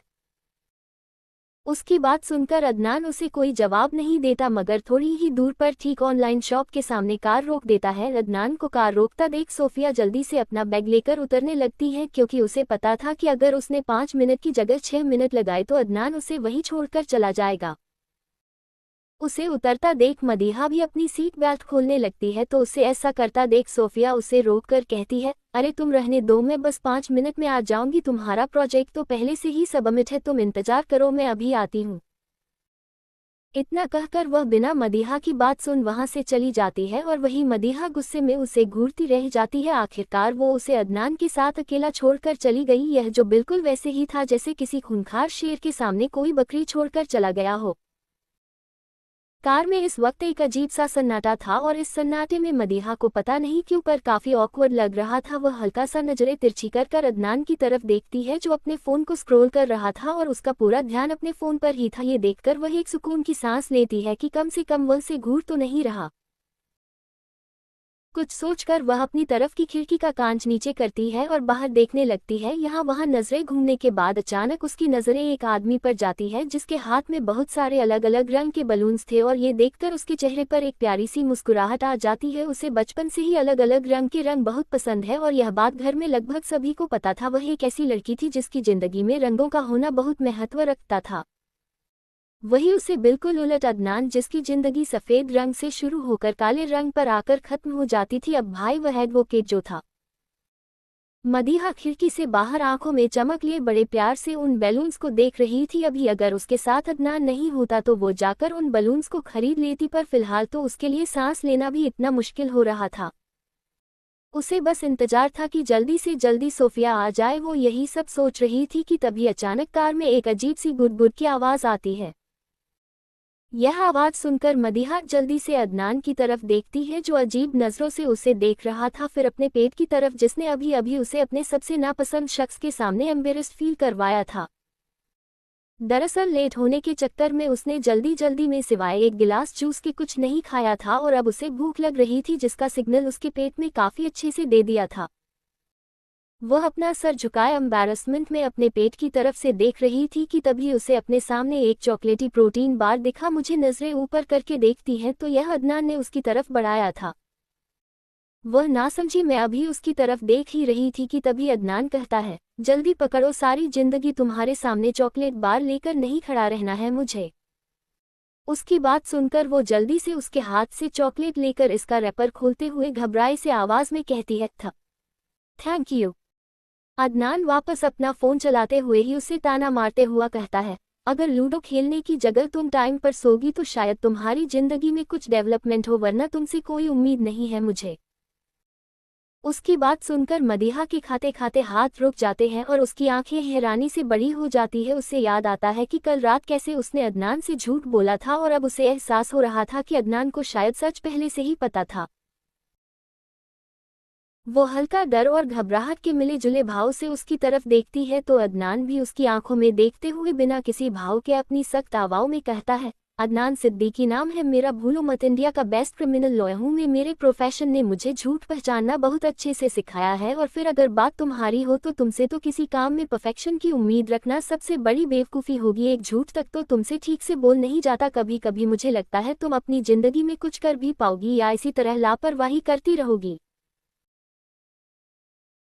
उसकी बात सुनकर अब उसके पास कुछ कहने के लिए था ही नहीं, पर यकीनन उसे कहीं ना कहीं अदनान पर गुस्सा बहुत आ रहा था, पर बेचारी इतनी हिम्मत नहीं थी कि उससे नजरें भी मिला पाई। गुस्सा करना तो बहुत मुश्किल बात थी, उसे समझ नहीं आता था इस शख्स को क्या मिलता है। उसकी बेइज्जती कर कर जब देखो तब बस उसे नीचा दिखाता रहता है। वो अपने मन में खुद से कहती है, पता नहीं इन्हें क्या मिलता है मेरी इंसल्ट कर कर। अब अगर यह खुद इतने बड़े परफेक्शनिस्ट है इसका मतलब यह नहीं है कि बाकी लोग इनसे कम हैं। ऊपर से सोफिया पता नहीं कहाँ चली गई है मुझे इस जेल के पास अकेला छोड़कर। या अल्लाह, आप चाहते क्या है? मैं जितना इस इंसान से दूर जाना चाहती हूँ आप उतना मुझे इनके सामने लाकर खड़ा कर देते हैं। प्लीज बचा लीजिए मुझे। इस बार शायद अल्लाह ताला ने भी उसकी सुन ली थी, इसलिए जैसे ही उसने अपनी बात खत्म की वैसे ही गाड़ी का दरवाजा खुला और सोफिया बैक सीट पर बैठते हुए कहती है, सॉरी भाई, वह थोड़ा सा लेट हो गया, चलिए चलते हैं, आपको भी देर हो रही होगी ना। स्पीच उसने एक नज़र भी मदीहा की तरफ देखने की गलती नहीं की थी क्योंकि उसे पता था वह पहले से ही उसे गुस्से से घूर रही है। अदनान वापस कर स्टार्ट करता है और करीब 20 मिनट बाद उनकी कार यूनिवर्सिटी के सामने आकर रुकती है। सोफिया जल्दी से कर का दरवाजा खोलते हुए बिना मदीहा की तरफ देख उससे कहती है, मदीहा तुम सीधा प्रैक्टिकल हॉल में जाओ, वो मुझे अपना असाइनमेंट सबमिट करना है, मैं अभी आती हूँ। इतना कहकर वो बिना उसके जवाब का इंतजार किया वहां से चली जाती है। दरअसल प्रोजेक्ट सबमिट करना तो केवल एक बहाना था, फिलहाल वो मदीहा से बचना चाह रही थी क्योंकि उसे पता था कि वो उस पर बहुत गुस्सा करेगी। आखिरकार वो उसे उसके जेल के साथ अकेला जो छोड़ कर गई थी। वही मदीहा गुस्से में खुद से दूर जाते सोफिया को देखते हैं, फिर खुद भी दरवाज़ा खोलकर गाड़ी से बाहर निकलती है। गाड़ी से बाहर निकालकर अभी उसने एक कदम ही चला था कि तभी उसके कानों में अदनान की सख्त आवाज़ आती है, स्टॉप। उसकी आवाज़ सुनकर मदीहा के कदम वही के वही ठहर जाते हैं और वह आंखें बंद करके खुद से ही कहती है, अब कौन सी पानीपत की लड़ाई हार गई मैं जो ये फिर से मेरी इंसल्ट करने आ रहे हैं। वही अदनान गाड़ी से उतरकर उसके पास आता है और ठीक उसके सामने खड़ा होकर एक नज़र उसके मासूम से चेहरे की तरफ देखा है जो हमेशा की तरह इस वक्त नीचे झुका हुआ था। फिर अचानक से नीचे झुककर उसके लेफ्ट शू का लेस बांधने लगता है जो दरअसल खुला हुआ था, पर अगर मदीहा उस पर ध्यान नहीं देती तो वह पक्का गिर जाती। मदीहा कुछ समझती है, रिएक्ट करती उससे पहले तो वो शू लेस बांधकर वापस खड़ा हो चुका था। मदीहा अभी भी हल्की हैरानी से उसे देख रही थी कि तभी अदनान जरा गुस्से में उसे घूरते हुए कहता है, जब शूलेस बांधने नहीं आते तो सैंडल पहना करो ना। अगर आज के बाद मैंने तुम्हारे ये शूलेस या तुम्हारा हुलिया बिखरा हुआ देखा तो मुझसे बुरा कोई नहीं होगा, याद रखना। अब दफा हो यहाँ से। उसकी मंजूरी सुनकर वो बिना कुछ कहे जल्दी से वहां से भाग जाती है और अदनान उसे तब तक देखता रहता है जब तक वो उसे दिखाई दे रही थी, फिर खुद वापस कार में बैठकर अपनी कार हाई कोर्ट की तरफ घुमा लेता है। चेस 7 प्रैक्टिकल हॉल में धमाका। मदीहा अंदर आई तो अभी प्रैक्टिकल शुरू होने में 1 घंटा था। वह यहाँ वहाँ सोफिया को ढूंढ रही थी, तभी उसके फ़ोन पर एक मैसेज आया। उसने मैसेज खोलकर देखा तो ये सोफिया का मैसेज था जो उसे कैंटीन में बुला रही थी। उसे भी भूख लग रही थी, इसलिए उसने सोचा कुछ खा लिया जाए, तो वो कैंटीन की तरफ बढ़ गई। जब वह कैंटीन में पहुंची तो वहां काफी सारे बच्चे मौजूद थे, यकीनन वो भी प्रैक्टिकल स्टार्ट होने का इंतजार कर रहे थे। उसने यहाँ वहां नजर दौड़ाई तो उसे एक सीट पर सोफिया बैठी देखी। उसके सामने कोई लड़की बैठी थी जिसकी पीठ मदीहा की तरफ थी। वो कुछ सोचकर उस तरफ बढ़ गई। जब वो वहां पहुंची तो सोफिया और उस लड़की की नज़र उस पर पड़ी, पर इससे पहले कि सोफिया या मदीहा कुछ कहती वो लड़की उसे देखकर कहती है, को ऐसा क्या कर रही थी मैडम जो तुम्हें यहाँ तक आने में इतना टाइम लग गया। सोफिया तो बहुत पहले आ गई, कब से इंतजार कर रही थी मैं तुम दोनों का। तुम्हें पता है ना मेरा कोई दोस्त नहीं है तुम दोनों के अलावा यूनिवर्सिटी में। मदीहा उसकी बात पर सोफिया को घूरते हुए कहती है, यास्मीन तुम्हारी सोफिया ने तुम्हें बताया नहीं, यह मुझे शेर के सामने छोड़कर आई थी और खुद यहाँ आ गई। कभी कभी तो मुझे लगता है इन जैसे दोस्त हो तो फिर दुश्मन की क्या जरूरत। यास्मीन मदीहा और सोफिया की फ्रेंड, दोनों की फैमिली भी काफ़ी टाइम से दोस्त है। इन तीनों ने ही अपनी स्कूलिंग और अभी तक की सारी पढ़ाई साथ में की है, इसलिए तीनों में बहुत गहरी दोस्ती है। यास्मीन नासमझी में सोफिया से, अब ऐसा क्या कर दिया तुमने इसके साथ जो ये रूठी हुई है इस कदर। सोफिया, मैंने कुछ नहीं किया, बस मुझे प्रोजेक्ट सबमिट करना था इसलिए मैं पहले आ गई, और यह इसके रूठने की वजह मैं नहीं हूँ बल्कि यह है कि आज भाई हमें छोड़कर गए हैं। उसकी यह बात सुनकर यास्मीन एकदम से एक्साइट होते हुए बोलती है, क्या तुम सच कह रही हो? आज तुम्हारा वो हॉट भाई आया था? ओ माय गॉड यार, तुमने मुझे बताया क्यों नहीं? मैं दरवाजे पर खड़ी रहती, कम से कम एक झलक उसे देख तो पाती। जो भी कहो, मैंने अपनी पूरी जिंदगी में इतना हैंडसम इंसान ही देखा जितना तुम्हारा भाई है सोफिया, और सबसे बड़ी बात, इतना हैंडसम होने के बाद भी वह बंदा सिंगल है। उसकी बात पर सोफिया कुछ कह पाती उससे पहले ही मदीहा चिढ़ाते हुए कहती है, कहाँ से लगते हैं तुम्हें वो हैंडसम? ऐसा अजीब सा तो चेहरा बनाकर घूमते रहते हैं, कड़वे करेले कहीं के। और हाँ, उन्हें कोई लड़की क्या मिलेगी? जरूरी नहीं कि एक शख्स दिखने में अच्छा हो तो उसकी सीरत भी उतनी ही अच्छी हो। 24 घंटे तो गुस्सा सर पर सवार होता है। मुझे तो तरस आता है उस लड़की पर जिनकी उससे शादी होगी, कसम से। पर एक बात बताऊं, मेरी ना दिले तमन्ना है उनकी शादी देखने की, शायद इसी बहाने मेरा पीछा छूट जाए उनसे जो मुझ पे हुक्म चलाते रहते हैं ना, फिर जिंदगी भर अपनी बीवी पर चलाएंगे। पर वो तो ऐसे लड़कियां रिजेक्ट करते हैं जैसे पन्ने पलट रहे हो, और समझ नहीं आता ये लड़कियों को क्या दिखता है उनमें। थोड़े से हैंडसम है तो क्या हो गया, ऐसी कौन सी बड़ी बात हो गई? यास्मीन, थोड़े तुम्हें पता भी है कितने हैंडसम है वो, और यकीन मानो मुझे तो लगता है कि उनकी बीवी इस दुनिया में सबसे लकी लड़की होगी। वैसे भी तुम्हें तो वो बचपन से ही नहीं पसंद, स्कूल में भी उनकी बुराइयां करती थी और अब इतनी बड़ी हो गई हो तब भी उनकी बुराइयां करती हो। मुझे लगता है तुम इस दुनिया में वाहिद लड़की हो जिसे वो पसंद नहीं है, वरना मुझे तो आज तक उन पर क्रश है। और मुझे ही नहीं, कॉलेज की बहुत सारी लड़कियों को भी वो पसंद है, जबकि वो तो यहाँ पढ़ने भी नहीं है, बस तुम दोनों को एक आध बार छोड़ने आए हैं। मदीहा, क्योंकि मैं तुमसे लड़कियों की तरफ पागल नहीं हूं ना। और अब ये बकवास बंद करो और चलो प्रैक्टिकल हॉल में। उसके जाने के बाद यास्मीन सोफिया की तरफ देखकर ऐसा रिएक्शन देती है जैसे कह रही हो क्या पागल लड़की है ये, और उसके मन की बात समझते हुए सोफिया अपनी कुर्सी से उठकर मुस्कुराते हुए कहती है वो ऐसी ही है सबसे मुख्तलिफ। और रही बात उसके और भाई के बीच की इस कोल्ड वार की, तो ये तो हम बचपन से देखते आ रहे हैं ना, ये कम है। और भाई की तो तुम पूछो ही मत, से हर बात पर तो डांटते रहते हैं। पर एक बात ये भी सच है कि जो जगह भाई के दिल में मदीहा के लिए है वो कभी किसी और के लिए नहीं हो सकती। एक बार को वो हम सबको भूल जाए पर इसे नहीं भूल सकते। बचपन से इसकी हर जरूरत हर ख्वाहिश को पूरा किया है उन्होंने, बस उसे कभी पता नहीं चलने दिया। और अगर पता चल भी जाए तब भी मुझे नहीं लगता मदीहा के दिल में उनके लिए गुस्सा कभी शांत होगा। तुम इन दोनों को छोड़ो और चलो, टाइम हो गया प्रैक्टिकल का। उसकी बात सुनकर यास्मीन भी उसके साथ चल देती है। उसे भी पता था कि सालों से मदीहा और अदनान के बीच कुछ ऐसा ही रिश्ता रहा है। स्कूल में भी वो पूरे दिन उसकी बुराइयां करती रहती थी। पहले तो यास्मीन को भी लगता था कि वो कोई बहुत खतरनाक सा दिखने वाला इंसान होगा, पर जब पहली बार उसने अदनान को देखा था तो वो तो जैसे अपने होश खो बैठी थी। उसे यकीन नहीं हो रहा था कि कोई इतना हैंडसम भी हो सकता है। प्रैक्टिकल हॉल में सभी लोग व्हाइट कोट पहने केमिस्ट्री का प्रैक्टिकल कर रहे थे। मदीहा का अपने टेस्ट ट्यूब पर था कि तभी गलती से उसके हाथ से वही रखा एसिड सिंक में गिर जाता है और वहां एक बड़ा सा धमाका होता है। इस एक्सीडेंट से सब एकदम डर जाते हैं। किसी को भी कोई चोट नहीं लगी थी, पर चारों तरफ सिर्फ धुआं धुआं हो गया था और पूरी लैब खराब हो गई थी। टीचर एक एक करके सारे बच्चों को बाहर निकलते हैं। यकीनन एक बड़ा हादसा होते हुए बचा था। थोड़ी देर बाद मदीहा और सोफिया प्रिंसिपल ऑफिस में सर झुकाए खड़े थे और प्रिंसिपल सर उन्हें करीबन आधे घंटे से लगातार सुनाए जा रहे थे। प्रिंसिपल, मैं तो तुमसे परेशान हो चुका हूँ मदीहा। अभी तुम्हें यहाँ एडमिशन लिए मुश्किल से 6 महीने भी नहीं हुए और इन 6 महीनों में तुमने इतनी शैतानियाँ करी है कि मैं रिकॉर्ड भी नहीं बना सकता। और आज तो तुमने हद कर दी। तुम्हें अंदाजा भी है कि अगर किसी को चोट लग जाती तो क्या होता। कभी तुम टीचर के टिफिन में मेढक डाल देती हो, कभी कॉरिडोर में पटाखे फोड़ देती हो। मैं क्या करूँ तुम्हारा, कोई मुझे बताएगा जरा। तुम्हें अंदाजा भी है कि क्या हो सकता था। बस बहुत हो गया, अब तो मैं कोई एक्शन लेना ही होगा। कल तुम अपने घर से किसी बड़े को लेकर आओगी और अगर तुमने ऐसा नहीं किया तो मैं तुम्हें कॉलेज से निकाल दूंगा, याद रखना। उनकी बात सुनकर मदीहा डरते हुए कहती है, sir I am really sorry. मैं मानती हूँ आपके पटाखे और मेढक वाली बात तो सही है, पर इस बार मैंने सच में कुछ जानबूझकर नहीं किया, वो तो गलती से हो गया। प्लीज सर मेरे घर वालों को इन्वॉल्व मत कीजिए। आप जानते नहीं हैं वो लोग मुझे अपने घर से और प्रॉपर्टी से दखल कर देंगे अगर उन्हें पता चला कि मैंने ऐसा कुछ किया है तो। सोफिया, हाँ सच में मानती हूँ कि मदीहा ने बहुत कुछ किया है पहले, पर इस बार सच में उसकी गलती नहीं थी। प्रिंसिपल सर सोफिया को देखकर डांटते हुए, मुझे तो ये समझ नहीं आता तुम इतनी होनहार स्टूडेंट हो, इस समझाती क्यों नहीं हो। खैर अब मैं कोई रिस्क नहीं ले सकता, मैंने कह दिया मतलब कह दिया। कल तुम्हें अपने घर से किसी बड़े को लेकर आना होगा वरना मैं खुद फोन करूंगा तुम्हारे घर में, अब जाओ। उनकी बात सुनकर मदीहा कुछ कहती उससे पहले ही प्रिंसिपल सर कहते हैं, आई सेड लीव।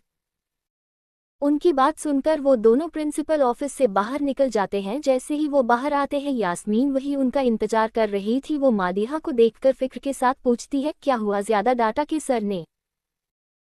मदीहा मायूसी से, सिर्फ डांटा नहीं है, इस बार तो उन्होंने मेरी कब्र भी खुदवा रखी है। घर पर से किसी को बुलवाने के लिए कहा है कल, और अगर घर में किसी को भी पता चला तो मेरी जो बैंड बजेगी ना, मैं बता रही हूँ, उससे अच्छा तो मैं खुदकुशी कर लूँ। कोई मुझे जहर ला कर दे दो। सोफिया, यहाँ पर जहर मिलना तो मुमकिन नहीं है, एक काम करो तुम बिल्डिंग से कूद जाओ।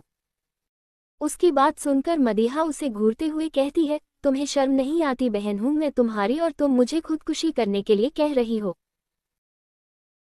सोफिया उसे घूरकर, तुम्हारे काम जैसे है ना मदीहा, खुदकुशी कोई बुरा ऑप्शन नहीं है। मुझे तो समझ नहीं आता तुम्हारे इस छोटे से दिमाग में यह बात आती क्यों नहीं कि तुम ढंग से कोई काम करो। अभी तक तुमने जो कुछ भी किया है ना, वो एक तरफ, पर यह कांड बहुत बड़ा हो गया है। तुमने पूरी लेब जला दी है। अगर घर में किसी को पता चला ना तो तुम्हारे साथ मुझे भी घर से बाहर निकाल देंगे। मुझे तो सोचकर डर लग रहा है कि अब क्या होगा।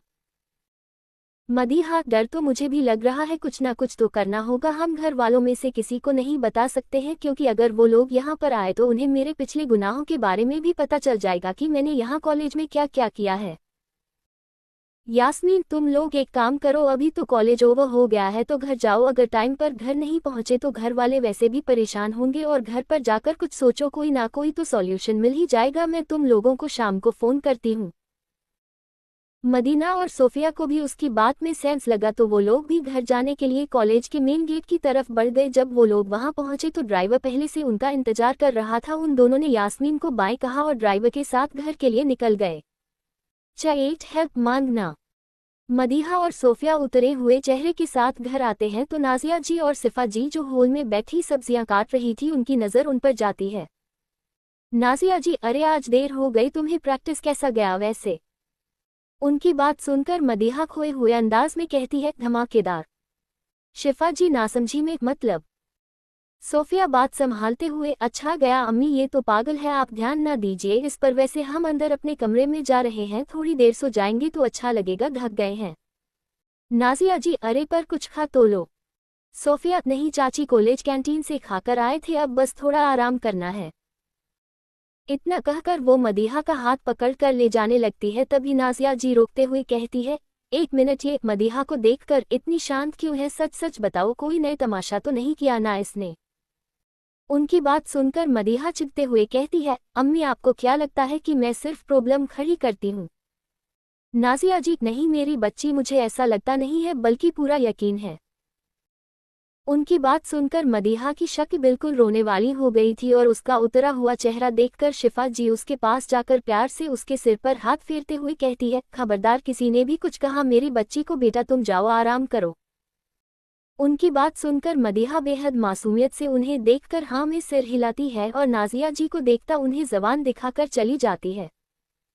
उसकी इस हरकत पर नाजिया जी गुस्से में उसे घूरते हुए शिफा जी से कहती है, देखा आपने भाभी इस लड़की की हरकत? शिफा जी बोली सी सूरत बनाकर, नहीं मैंने तो कुछ नहीं देखा। उनकी इस बात पर नाजिया जी हल्की नाराजगी से कहती है, आपको उसके अलावा कौन दिखता है? आपने ही सार पर चढ़ा रखा है उसे। शिफा जी मुस्कुराते हुए, अब तुम भी जरा शांत हो जाओ, अभी बच्ची है वो, तुम तो इतनी सख्ती बरतती हो। उनकी बात सुनकर नाजिया जी भी कुछ नहीं कहती और वो लोग वापस अपना काम करने लगते हैं। सोफिया भी मुस्कुराते हुए वहां से चली जाती है कमरे की तरफ। मदीहा आगे आगे चल रही थी और सोफिया उसके पीछे पीछे। मदीहा जैसे ही कमरे का दरवाजा खोलती है उसके कदम रुक जाते हैं और उसके ऐसे अचानक रुकने से उसके पीछे आ रही सोफिया सीधा उससे टकराती है और गुस्से में उसे घूरते हुए कहती है, क्या करती हो मदीहा? बंदा आगे पीछे देखकर ही चल लेता है, ऐसा क्या हो गया जो तुम ऐसे अचानक रुक? उसकी आगे की बात वही अधूरी रह जाती है जब उसकी नज़रें भी मदीहा की नज़रों का पीछा कर कमरे में चारों तरफ देखती हैं जो पूरी तरह बलून से भरा हुआ था। वहां हर रंग का बलून मौजूद थे।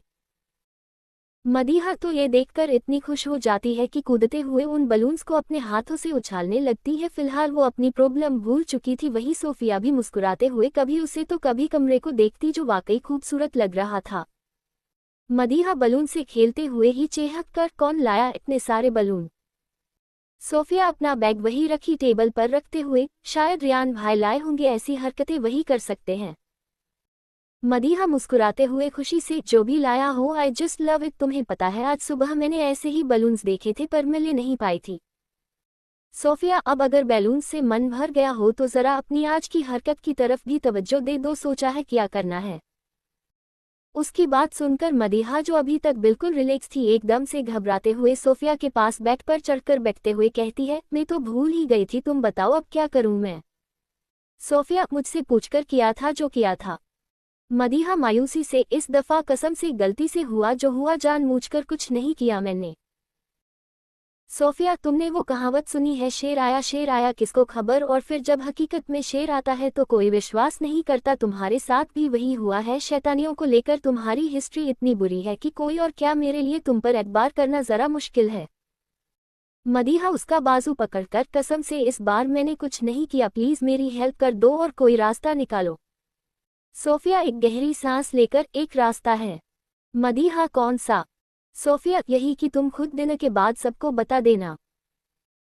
उसकी बात सुनकर मदीहा उससे दूर होकर चिढ़ते हुए कहती है, एक काम करो, तुम ना मेरे लिए कब्र खुदवा दो, क्योंकि अगर घर वालों को पता चला तो फिर मेरा जनाजा ही निकालेगा। और अम्मी देखा ना अभी कैसे सुना रही थी, चप्पलों से पिटेगी वो मुझे कसम से। सोफिया, करती ही क्यों हो तुम ऐसी हरकतें? मदीहा, मैं कुछ नहीं करती, अपने आप सब हो जाता है। उसे इस तरह मायूस देकर सोफिया उसे पानी पिलाती है। तभी उसके दिमाग में कुछ आता है और वह कुछ सोचते हुए कहती है, एक तरीका है मेरे पास। मदीहा पानी पीते हुए ही कहो। सोफिया तुम भाई से मदद ले सकती हो। उसकी कहते ही मदीहा के मुंह में जो पानी था वह एकदम से बाहर आ जाता है और वह जोर जोर से खांसने लगती है। सोफिया घबराकर जल्दी से उसकी पीठ थपथपाते हुए फिक्र के साथ पूछता है, जरा आराम से पियो। मदीहा गहरी सांसें लेकर, जो तुमने कहा है ना उसके बाद मेरा यही रिएक्शन होने वाला था। तुम तो ऐसे कह रही हो जैसे मैं तुम्हारे भाई के पास मदद मांगने जाऊंगी और वो तो मेरी मदद करने ही बैठे हैं। तुम जानती हो मुझे सबसे ज्यादा डर उनसे ही लगता है। वो तो पूरे कॉलेज के सामने मेरी बेइज्जती कर देंगे और ऊपर से मेरी कोई मदद भी नहीं करेंगे। नहीं, उनसे मदद लेने से अच्छा तुम्हें बिल्डिंग से ही कूद जाऊं। सोफिया उसे समझाते हुए, देखो भाई तुम्हें थोड़ा बहुत डांटेंगे और अब तक तो तुम्हें उनकी डांट की आदत हो गई होगी ना, लेकिन देखो अगर वो तुम्हारी मदद करने के लिए मान गए तो वो तुम्हें सबकी डांट से बचा सकते हैं और यूनिवर्सिटी में भी वो सब कुछ संभाल लेंगे। अब भाई इतने बड़े लॉयर हैं और घर वालों को भी पता नहीं चलेगा। मदीहा, नहीं मैं उनसे मदद नहीं लूंगी, उनके सामने मेरी आवाज तक तो निकलती नहीं है। सोफिया तुम ना फालतू में डरती हो, उनसे इतने भी बुरे नहीं है वो। मदीहा, सही कहा, इतने नहीं, बहुत बहुत बुरे हैं वो, और क्या गारंटी है कि वो मेरी बात समझेंगे। सोफिया उसका हाथ पकड़कर उसे विश्वास दिलाते हुए, वो तुम्हें जरूर समझेंगे, ट्रस्ट मी, तुम बस अपनी बात रखो उनके सामने। देखो अभी वैसे ही उनकी कॉफी का वक्त हो रहा है, तुम उनके पास एक अच्छी सी कॉफी लेकर जाओ और मुझे यकीन है तुम्हारा काम हो जाएगा। मदीहा लगभग रोते हुए, और कोई रास्ता नहीं है। सोफिया ना में सिर हिलाती है तो बेचारी को मजबूरन जाना ही पड़ता है। थोड़ी देर बाद मदीहा अदनान के कमरे के बाहर उसकी कॉफी लिए खड़ी थी। उसकी हिम्मत नहीं हो रही थी अंदर जाने की। वो खुद से बड़बड़ाते हुए कहती है, या अल्लाह, लोगों को अपनी किस्मत पर सिर्फ रोना आता है। मुझे हंसी भी आ रही है। जिस इंसान से मैं 1000 कदम दूर रहना चाहती हूँ, बार बार वो मेरे सिर पर आकर बैठ जाता है और अभी तो मैं खुद जा रही हूँ उसे अपने सिर पर बैठाने। बस ये फ्री का जेल मेरी मदद करने के लिए मान जाए, जिसकी उम्मीद मुझे नजर तो नहीं आ रही, पर let's hope for the best. खुद से ही 1000 बार मशवरा करने के बाद फाइनली मदीहा दरवाज़ा खटखटाती है तो अंदर से एक बेहद सख्त आवाज़ आती है, कम इन।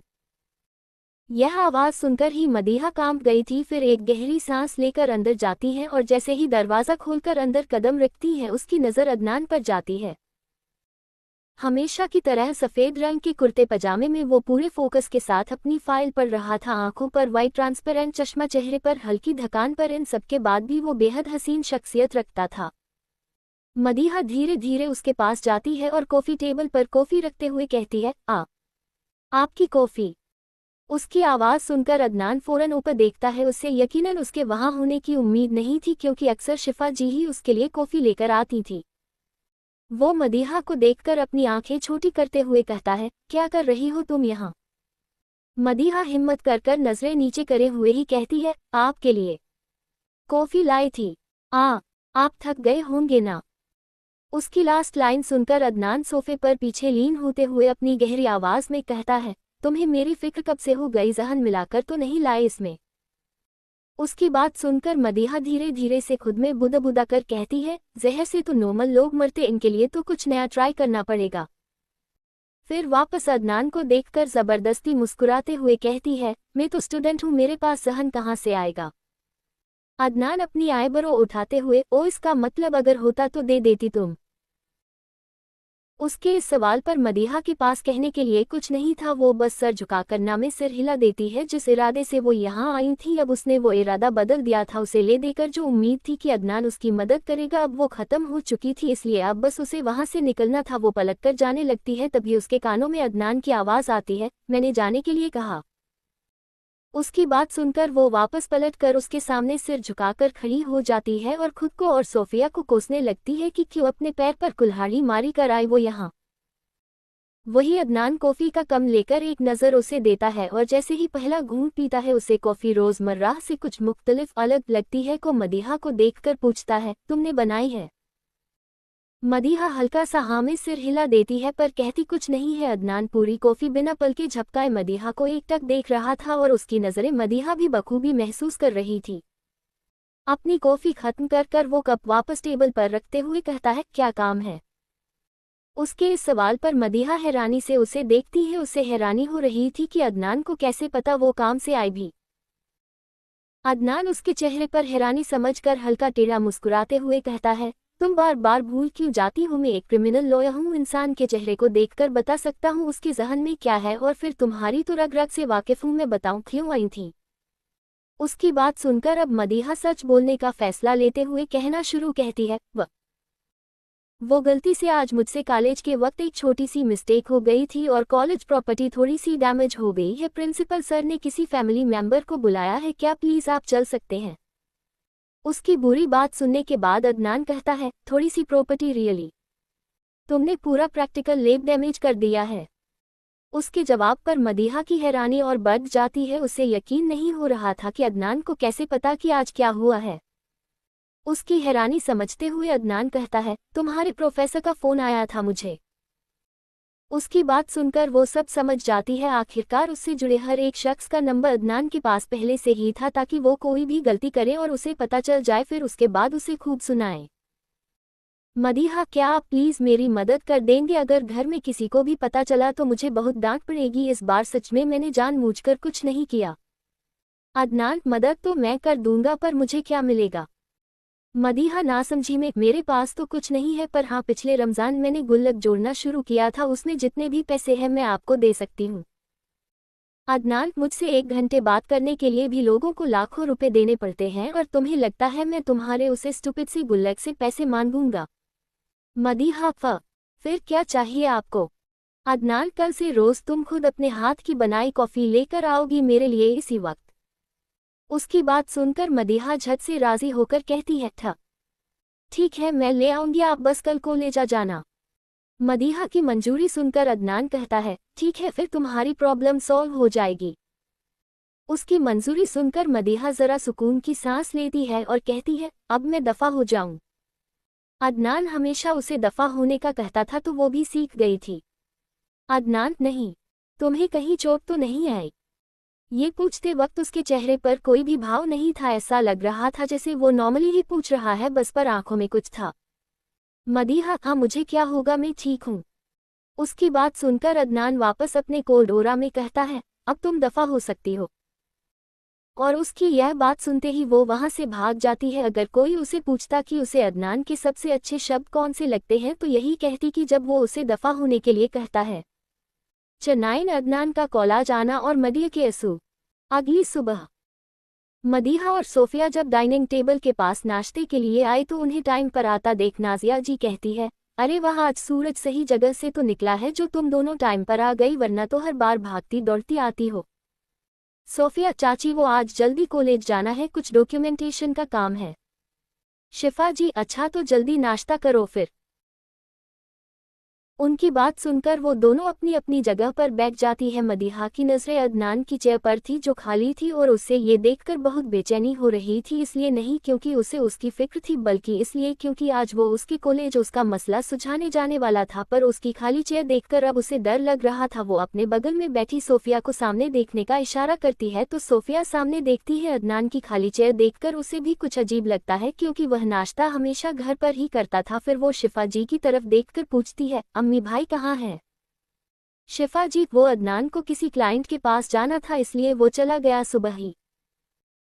उनकी बात सुनकर मदीहा को बहुत गुस्सा आता है और वो धीरे से सोफिया के कान में कहती है, देखा मुझे पता था तुम्हारे भाई है ही धोखेबाज, कल मुझसे कहा था कि मेरी मदद करेंगे और अब सुबह से गायब है।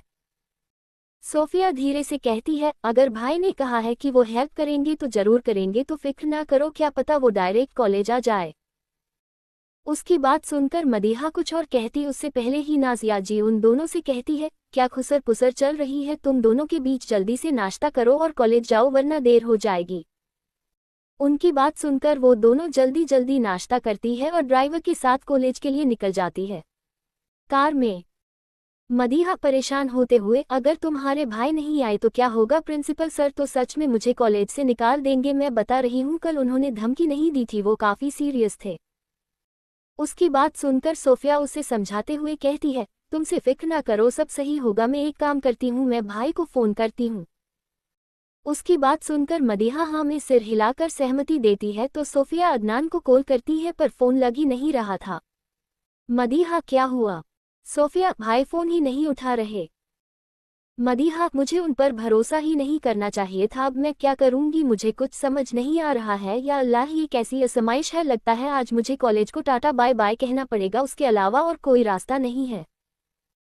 सोफिया, पहले तो तुम इतना हाइपर होना बंद करो समझी, और वैसे भी हम प्रिंसिपल सर से बात करेंगे, कोई ना कोई रास्ता तो निकल जाएगा। वो ऐसे तुम्हें कॉलेज से मिड सेमेस्टर में नहीं निकाल सकते। मदीहा, और अगर निकाल दिया तो? सोफिया, फिर क्या मैं भी कॉलेज ड्रॉप आउट कर लूंगी। अब भाई तुम्हारी बेस्ट फ्रेंड हूं, जो तुम करोगी वो तो मुझे करना ही पड़ेगा, चाहे मर्जी से या फिर जबरदस्ती। उसकी बात सुनकर मरिया कसकर उसे गले लगाते हुए कहती है, तुम्हें पता है तुम मेरी लाइफ में सबसे ज्यादा इम्पोर्टेंट पर्सन हो, जो हमेशा मेरे साथ खड़ी रहती है। आई लव यू दिल। सोफिया मुस्कुराते हुए, अच्छी बात है, अगर किसी और ने मेरी जगह लेने की कोशिश की ना तो मुझसे बुरा कोई नहीं होगा, याद रखना तुम। मदीहा मुस्कुराते हुए, तुम्हारी जगह कोई और ले सके ये तो मुमकिन ही नहीं है। ऐसे ही बातें करते करते वो लोग कॉलेज पहुंची। दोनों जैसे ही एंट्रेंस तक आए, एक प्यून उनके पास आकर कहता है, मदीहा बेटा, आपको प्रिंसिपल सर ने बुलाया है। इतना कहकर वो प्यून वहां से चला जाता है और मदीहा अपना सिर पकड़कर कहती है, ये लो आ गया बुलावा यमराज से, अब तो मुझे इस कॉलेज से निकलने से कोई नहीं रोक सकता। सोफिया, चलो एक बार चलकर प्रिंसिपल सर से बात करते हैं, तुम उनसे सॉरी बोल देना, शायद वो मान जाए। उसकी बात मानकर वो दोनों प्रिंसिपल ऑफिस की तरफ बढ़ जाते हैं। इधर उनके जाते ही कॉलेज के सामने एक ब्लैंक मर्सिडीज आकर रुकती है और उसमें से Adnan white shirt blank pant पहने बाहर आता है। शर्ट की स्लीव्स को उसने फोल्ड कर रखा था, जिससे उसके हाथों की वेन साफ साफ दिख रही थी। आंखों पर काला चश्मा, इस वक्त वो किसी हॉलीवुड हीरो से कम नहीं लग रहा था। यकीनन उसकी पर्सनैलिटी ऐसी थी कि अगर कोई एक बार देखे तो फिर सारी जिंदगी ना भूल पाए। उसके गाड़ी से उतरते ही वह आसपास मौजूद सभी स्टूडेंट उसे देखने लगते हैं। लड़कियां तो लड़कियां, यहाँ तक कि लड़के भी उसकी पर्सनैलिटी से मंत्रमुग्ध हो चुके थे। उसे देखकर एक लड़की अपने दोस्तों से कहती है, यार क्या बंदा है, कितना हॉट फायर है ये। दूसरी लड़की, सही में कसम से देख, लड़कियां तो लड़कियां, लड़के भी कैसे ताक रहे हैं इसको। तीसरी लड़की, अरे बॉडी तो देखो हाउ सेक्सी। चौथी लड़की, यार गाड़ी तो देखो इसकी, कितना अमीर है, पर है कौन ये। ऐसे ही आसपास के लड़के लड़कियां उसे देखकर बातें कर रहे थे। तभी यास्मीन, जो अभी अभी कॉलेज आई थी, उसकी नज़र भी अदनान पर जाती है। वो उसे देखकर हैरान होते हुए कहती है, ये हॉटी यहाँ क्या कर रहा था है। कुछ सोचकर वो सोफिया को कॉल लगाती है, पर फोन नहीं उठता। वो वापस मेन गेट की तरफ देखती है तो अब वहां अदनान नहीं था। इधर अदनान बिना किसी पर ध्यान दिए बड़े रोब के साथ सीधा प्रिंसिपल ऑफिस की तरफ बढ़ जाता है। प्रिंसिपल ऑफिस में मदीहा और सोफिया सिर झुकाए खड़ी थी और प्रिंसिपल गुस्से में उन्हें घूर रहा था। प्रिंसिपल, बहुत हो गया तुम्हारा, मैंने कहा था ना किसी फैमिली मेंबर को लेकर आना, पर तुम नहीं लेकर आए। अब मैं कुछ नहीं कर सकता, मैं तुम्हें आज ही इस कॉलेज से निकल रहा हूं तुम्हारी हरकतों के लिए। सोफिया, सो प्लीज उसे माफ कर दीजिए, इस पर उसने सच में जानबूझकर कुछ नहीं किया था। प्रिंसिपल सर, अभी तक माफी तो करता आ रहा था मैं, और हर बार यही कहती है कि इसने जानबूझकर कुछ नहीं किया, पर तुम मुझे बताओ, अगर थोड़ी सी ऊंच नीच हो जाती तो न सिर्फ बाकी बच्चों की बल्कि इनकी भी जान को खतरा हो सकता था। केमिकल्स के साथ छेड़खानी कितनी बड़ी बात है, मैं और बर्दाश्त नहीं कर सकता, इसलिए मैं तुम्हें आज अभी इसी वक्त कॉलेज से रिस्ट्रिक्टेड करता हूँ। मदीहा सर, आप मुझे ऐसे मिड सेमेस्टर में नहीं निकाल सकते, मेरी साल पर बात हो जाएगी। प्रिंसिपल सर, आपको इस बात का ध्यान पहले रखना चाहिए था मिस सिद्दीकी। खैर, मुझे अब कुछ और नहीं कहना, ना सुनना है तो आप जा सकती हैं। मदीहा, पर सर। प्रिंसिपल सर, उसकी बात काटते हुए, आई सेड लीव। अब तो मदीहा और सोफिया को पता था कि वो दोनों कुछ नहीं कर सकते। मदीहा की आंखों से अब आंसू तक गिरने लगे थे। तभी तेजी के साथ प्रिंसिपल रूम का दरवाजा खुला और अदनान अंदर आया। उसकी दमदार पर्सनैलिटी देखकर एक पल को तो प्रिंसिपल सर भी घबरा गए। वहीं सोफिया ने जब अदनान को देखा तो उसके मुंह से निकला, भाई। ये सुनकर मदीहा भी नजरें उठाकर दरवाजे की तरफ देखती है और अदनान को देखकर आज पहली बार उसे खुशी हुई थी, पर पता नहीं क्यों उसकी आंखों से और तेजी से आंसू बहने लगते हैं। इस वक्त उसकी आंखों में कहीं शिकायतें थीं। वही अदनान की नज़रें जब मदीहा की नज़रों से मिलती है तो उसकी आंखों में आंसू देखकर उसका दिमाग और खराब हो जाता है। उसका चेहरा बिल्कुल गुस्से से काला हो चुका था और आंखें तो जैसे आग की तरफ दहक रही थी। वो धीरे धीरे मदीहा की तरफ कदम बढ़ाता है। वही प्रिंसिपल सर जो अभी तक अदनान की प्रेजेंस में जरा घबराए हुए थे खुद को शांत कर गुस्से में कहते हैं, क्या तरीका है यह अंदर आने का, और कौन है आप, बिना परमिशन के अंदर कैसे आ सकते हैं आप। पर अदनान ने जैसे उनकी बातें सुनी ही नहीं, उसका ध्यान सिर्फ मदीहा पर था जो फिलहाल नजरें झुकाए रो रही थी। वो मदीहा के पास पहुंचकर पहले एक नज़र उसे देखता है, फिर अपने हाथ से उसकी धुदी पकड़कर उसका चेहरा ऊपर उठाता है और अपने दूसरे हाथ के अंगूठे से उसके आंसू पोंछता है। उसके आंसू पोंछने के बाद वो अपनी नर्म आवाज में कहता है, बाहर जाओ तुम दोनों, मुझे बात करने दो। उसकी बात सुनकर सोफिया कहती है, पर भाई। अदनान उसकी बात काटकर अपनी सख्त आवाज में, मैंने कहा ना जाओ। इस बार सोफिया या मदीहा में हिम्मत नहीं थी वो कुछ और कह सके, इसलिए दोनों चुपचाप प्रिंसिपल रूम से बाहर चली जाती है। और वही उनके जाने के बाद अदनान प्रिंसिपल की तरफ अपनी सख्त आंखों से देखता है और पता नहीं क्यों उससे नजर मिलते ही प्रिंसिपल सर को लग रहा था जैसे कुछ बहुत बुरा होने वाला है। चटैन अदनान सिद्दीकी गूगल पर टाइप करके देख लीजिएगा। मदीहा और सोफिया के जाने के बाद अब केबिन में सिर्फ अदनान और प्रिंसिपल सर बचे थे। अदनान जो अभी तक दरवाजे को देख रहा था जहां से मदीहा गई थी, वो प्रिंसिपल सर की तरफ पलटता है और बड़े रोक से चलकर उनकी तरफ जाता है और बड़े परसकून भरे अंदाज में उनके सामने वाली टेबल पर बैठकर अपने पैर बड़े स्टाइल में टेबल पर रख देता है। वही उसकी इस हरकत पर प्रिंसिपल सर जो अभी तक जरा सहमे हुए थे गुस्से में कहते हैं, तुम हो कौन और तुम्हारी हिम्मत कैसे हुई इस तरह बदतमीजी करने की, मेरी परमिशन के बिना तुम यहाँ बैठे कैसे। अदनान हल्का सा मुस्कुराते हुए, अपना इंट्रोडक्शन तो मैं आपको ज़रूर दूंगा डिटेल में, फ़िलहाल आप आराम से बैठ जाए, आपका ही केबिन है, शर्माने की ज़रूरत नहीं है। और रही बात परमिशन की, तो मुझे किसी की परमिशन की ज़रूरत नहीं है, पर आपको ज़रूर है तो बैठ जाए, मैं आपको परमिशन देता हूँ। उसकी यह बात सुनकर प्रिंसिपल सर को काफ़ी शर्मिंदगी हुई, कोई उनके ही सामने उनकी बेइज्जती करे जा रहा था। ये देखकर वो ज़रा चिल्लाते हुए कहते हैं, तुम जो कोई भी हो तमीज़। इससे आगे वो कुछ कह पाते उससे पहले कि उनके कान में अदनान की सख्त आवाज आती है, आवाज नीची। उसने इतनी सख्ती से कहा था कि एक बार को तो प्रिंसिपल सर भी घबरा गए। वो चुपचाप अपनी सीट पर बैठते हुए एक गहरी सांस लेकर कहते हैं, कौन है आप।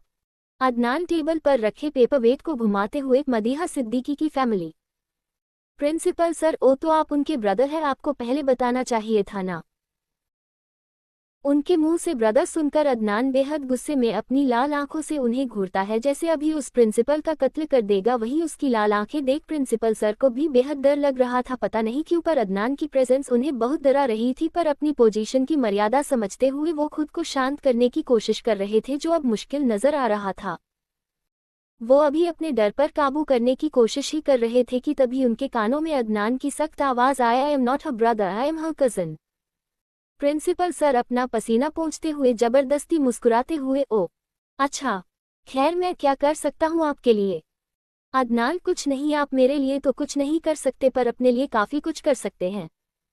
उसकी बात सुनकर प्रिंसिपल सर नासमझी में कहते हैं, मतलब। अदनान मुस्कुराते हुए, एक्चुअली जब मैं आज कॉलेज आया तो मेरी नज़र पार्किंग लॉट पर गई और मैंने ध्यान दिया कि वो ज़मीन तो गवर्नमेंट के अंडर आती है, और फिर मुझे समझ आया कि आपका कॉलेज तो गवर्नमेंट की ज़मीन को काफ़ी हद तक ओवरटेक कर रहा है। उनकी यह बात सुनकर तो प्रिंसिपल सर घबरा गए, उन पर जैसे एक बम फूटा हो। और तभी अदनान ने बिना उनके घबराए हुए चेहरे को देखकर आगे कहा, और मुझे एक और इंटरेस्टिंग बात पता चली है कि गवर्नमेंट जो फंड्स आपको स्टूडेंट को स्कॉलरशिप प्रोवाइड करने के लिए देती है वो फंड्स आप अपने ऊपर इस्तेमाल करते हैं, क्योंकि डेटा के हिसाब से पिछले 10 साल में अपने किसी स्टूडेंट को कोई स्कॉलरशिप नहीं दी।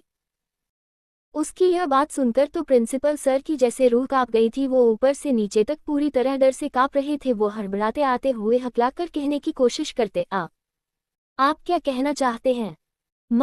मैं कुछ समझा नहीं। अदनान मुस्कुराते हुए, अभी पूरी बात तो सुनिए, उसके बाद आराम से समझते रहेगा कि मैंने क्या कहा है। इतना कहकर वो अजीब तरह से मुस्कुराता है तो उसकी मुस्कुराहट देखकर प्रिंसिपल सर बिल्कुल घबरा जाते हैं। तभी अदनान आगे कहना शुरू करता है, आपका एक बेटा भी है ना जिस पर मोलेस्टेशन के चार्जेस लगे थे, और आपने अपने पैसे और पावर को यूज कर वो केस रफा दफा करवा दिया। सोचिए कैसा होगा मैं वो केस रीओपन करवा दूं।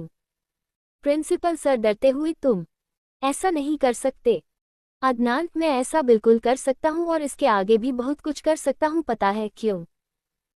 उसके सवाल पर प्रिंसिपल सर उसे घबराते हुए देखते हैं तो वो हल्का सा झुककर अपनी गहरी आवाज में कहता है, because I have the power that you can't buy. उसके खाने के तरीके से प्रिंसिपल समझ गए थे कि वो जो कह रहा है वो कर सकता है, इसलिए वो सीधा बात पर आकर जरा डरते करते हुए हैं, क्या चाहिए तुम्हें? अदनान मुस्कुराते हुए, अरे वाह, आपके पास दो दिमाग है, not bad, I really like straight forward people. खैर, आप मुझे कुछ दे सके इतनी तो आपकी औकात नहीं है, पर फिर भी मुझे सिर्फ एक गारंटी चाहिए। प्रिंसिपल सर, कैसे गारंटी? अदनान मुस्कुराते हुए, मदीहा और सोफिया दोनों में से किसी पर भी एक आज तक नहीं आनी चाहिए, स्पेशली मदीहा। अगर उसे कुछ हुआ so trust me, I will burn you with your entire family alive.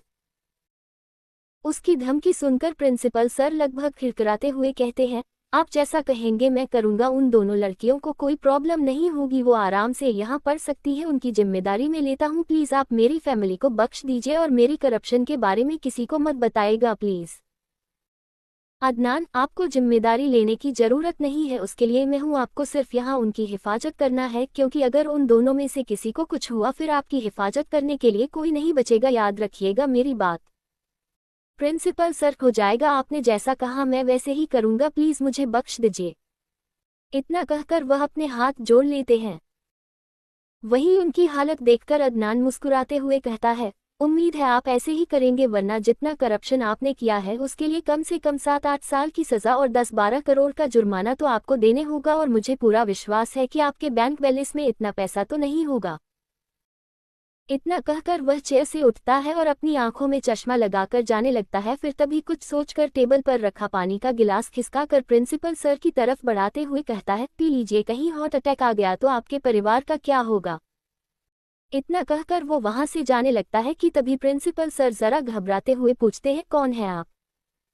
Adnan उनकी तरफ मुड़कर मुस्कुराते हुए, अदनान सिद्दीकी, गूगल पर टाइप करके देख लीजिएगा, पता चल जाएगा कौन हूँ। इतना कहकर वो वहां से चला जाता है और प्रिंसिपल सर वहीं की वहीं खड़े रह जाते हैं। यकीनन उन्हें पता था कि अदनान सिद्दीकी कौन है, गूगल पर टाइप करने की जरूरत नहीं थी। इधर अदनान प्रिंसिपल ऑफिस से बाहर निकाल कर देखता है तो उसकी नज़र मदीहा पर जाती है, जो सोफिया और यास्मीन के साथ प्रिंसिपल ऑफिस के बाहर खड़ी इंतजार कर रही थी। इस वक्त वो रो तो नहीं रही थी, पर उसका छोटा सा चेहरा पूरी तरह लाल हो रखा था, जिसका साफ मतलब था कि अभी थोड़ी देर पहले तक वो रो ही रही थी। वो उनकी तरफ बढ़ता है तो सोफिया उसे अपनी तरफ आते देख कहती है, भाई। उसकी आवाज़ सुनकर मदीहा और यास्मीन का ध्यान भी अदनान की तरफ जाता है, जो उनके पास आ चुका था अब तक। पर उसका ध्यान सिर्फ मदीहा पर था, जो आज जिंदगी में पहली बार उससे नज़र मिल रही थी और बेहद उम्मीद से देख रही थी उसे। वो उसके पास खड़ा होकर खामोशी से कुछ पल उसे देखा है, फिर अपनी गहरी आवाज़ में कहता है, अपनी क्लास में जाओ। उसकी यह बात सुनकर मदीहा के चेहरे पर एक बड़ी सी मुस्कुराहट आ जाती है, क्योंकि उसे पता था, इसका मतलब साफ था कि अदनान ने सारी बात संभाल ली है। कुछ यही हाल यास्मीन और सोफिया का भी था, वो भी सुकून में थे कि कम से कम उनकी दोस्त बची तो। मदीहा मुस्कुराते हुए यास्मीन और सोफिया को देखती है, फिर अपना बैग उठाकर जल्दी से क्लासरूम की तरफ जाने वाली होती है कि तभी अदनान अचानक से उसका हाथ पकड़कर उसे अपनी तरफ करते हुए इस बार जरा सख्त आवाज में कहता है, अगर इस बार तुमने कोई बदमाशी की तो मैं तुम्हें खुद ना तो सिर्फ कॉलेज से निकलवाऊंगा, बल्कि इसी कॉलेज की बिल्डिंग से नीचे पटक दूंगा, समझी? उसकी बात सुनकर मदीहा बिल्कुल कांप गई। वो जल्दी जल्दी हाँ में सिर हिलाती है और फौरन वहां से जाने लगती है, पर फिर कुछ सोचकर रुककर उसकी तरफ देखकर बेहद धीमी आवाज में कहती है, थैंक यू वन। उसके मुंह से थैंक यू सुनकर अदनान के चेहरे पर एक बेहद हल्की सी मुस्कुराहट आती है, जो कोई देख पाता उससे पहले ही गायब भी हो गई थी। वो अपनी बेहद नर्म आवाज में कहता है, शाम 6 बजे कॉफी का इंतजार रहेगा। इतना कहकर वो वहां से चला जाता है और वो तीनों भी अपनी क्लास की तरफ हो लेती है।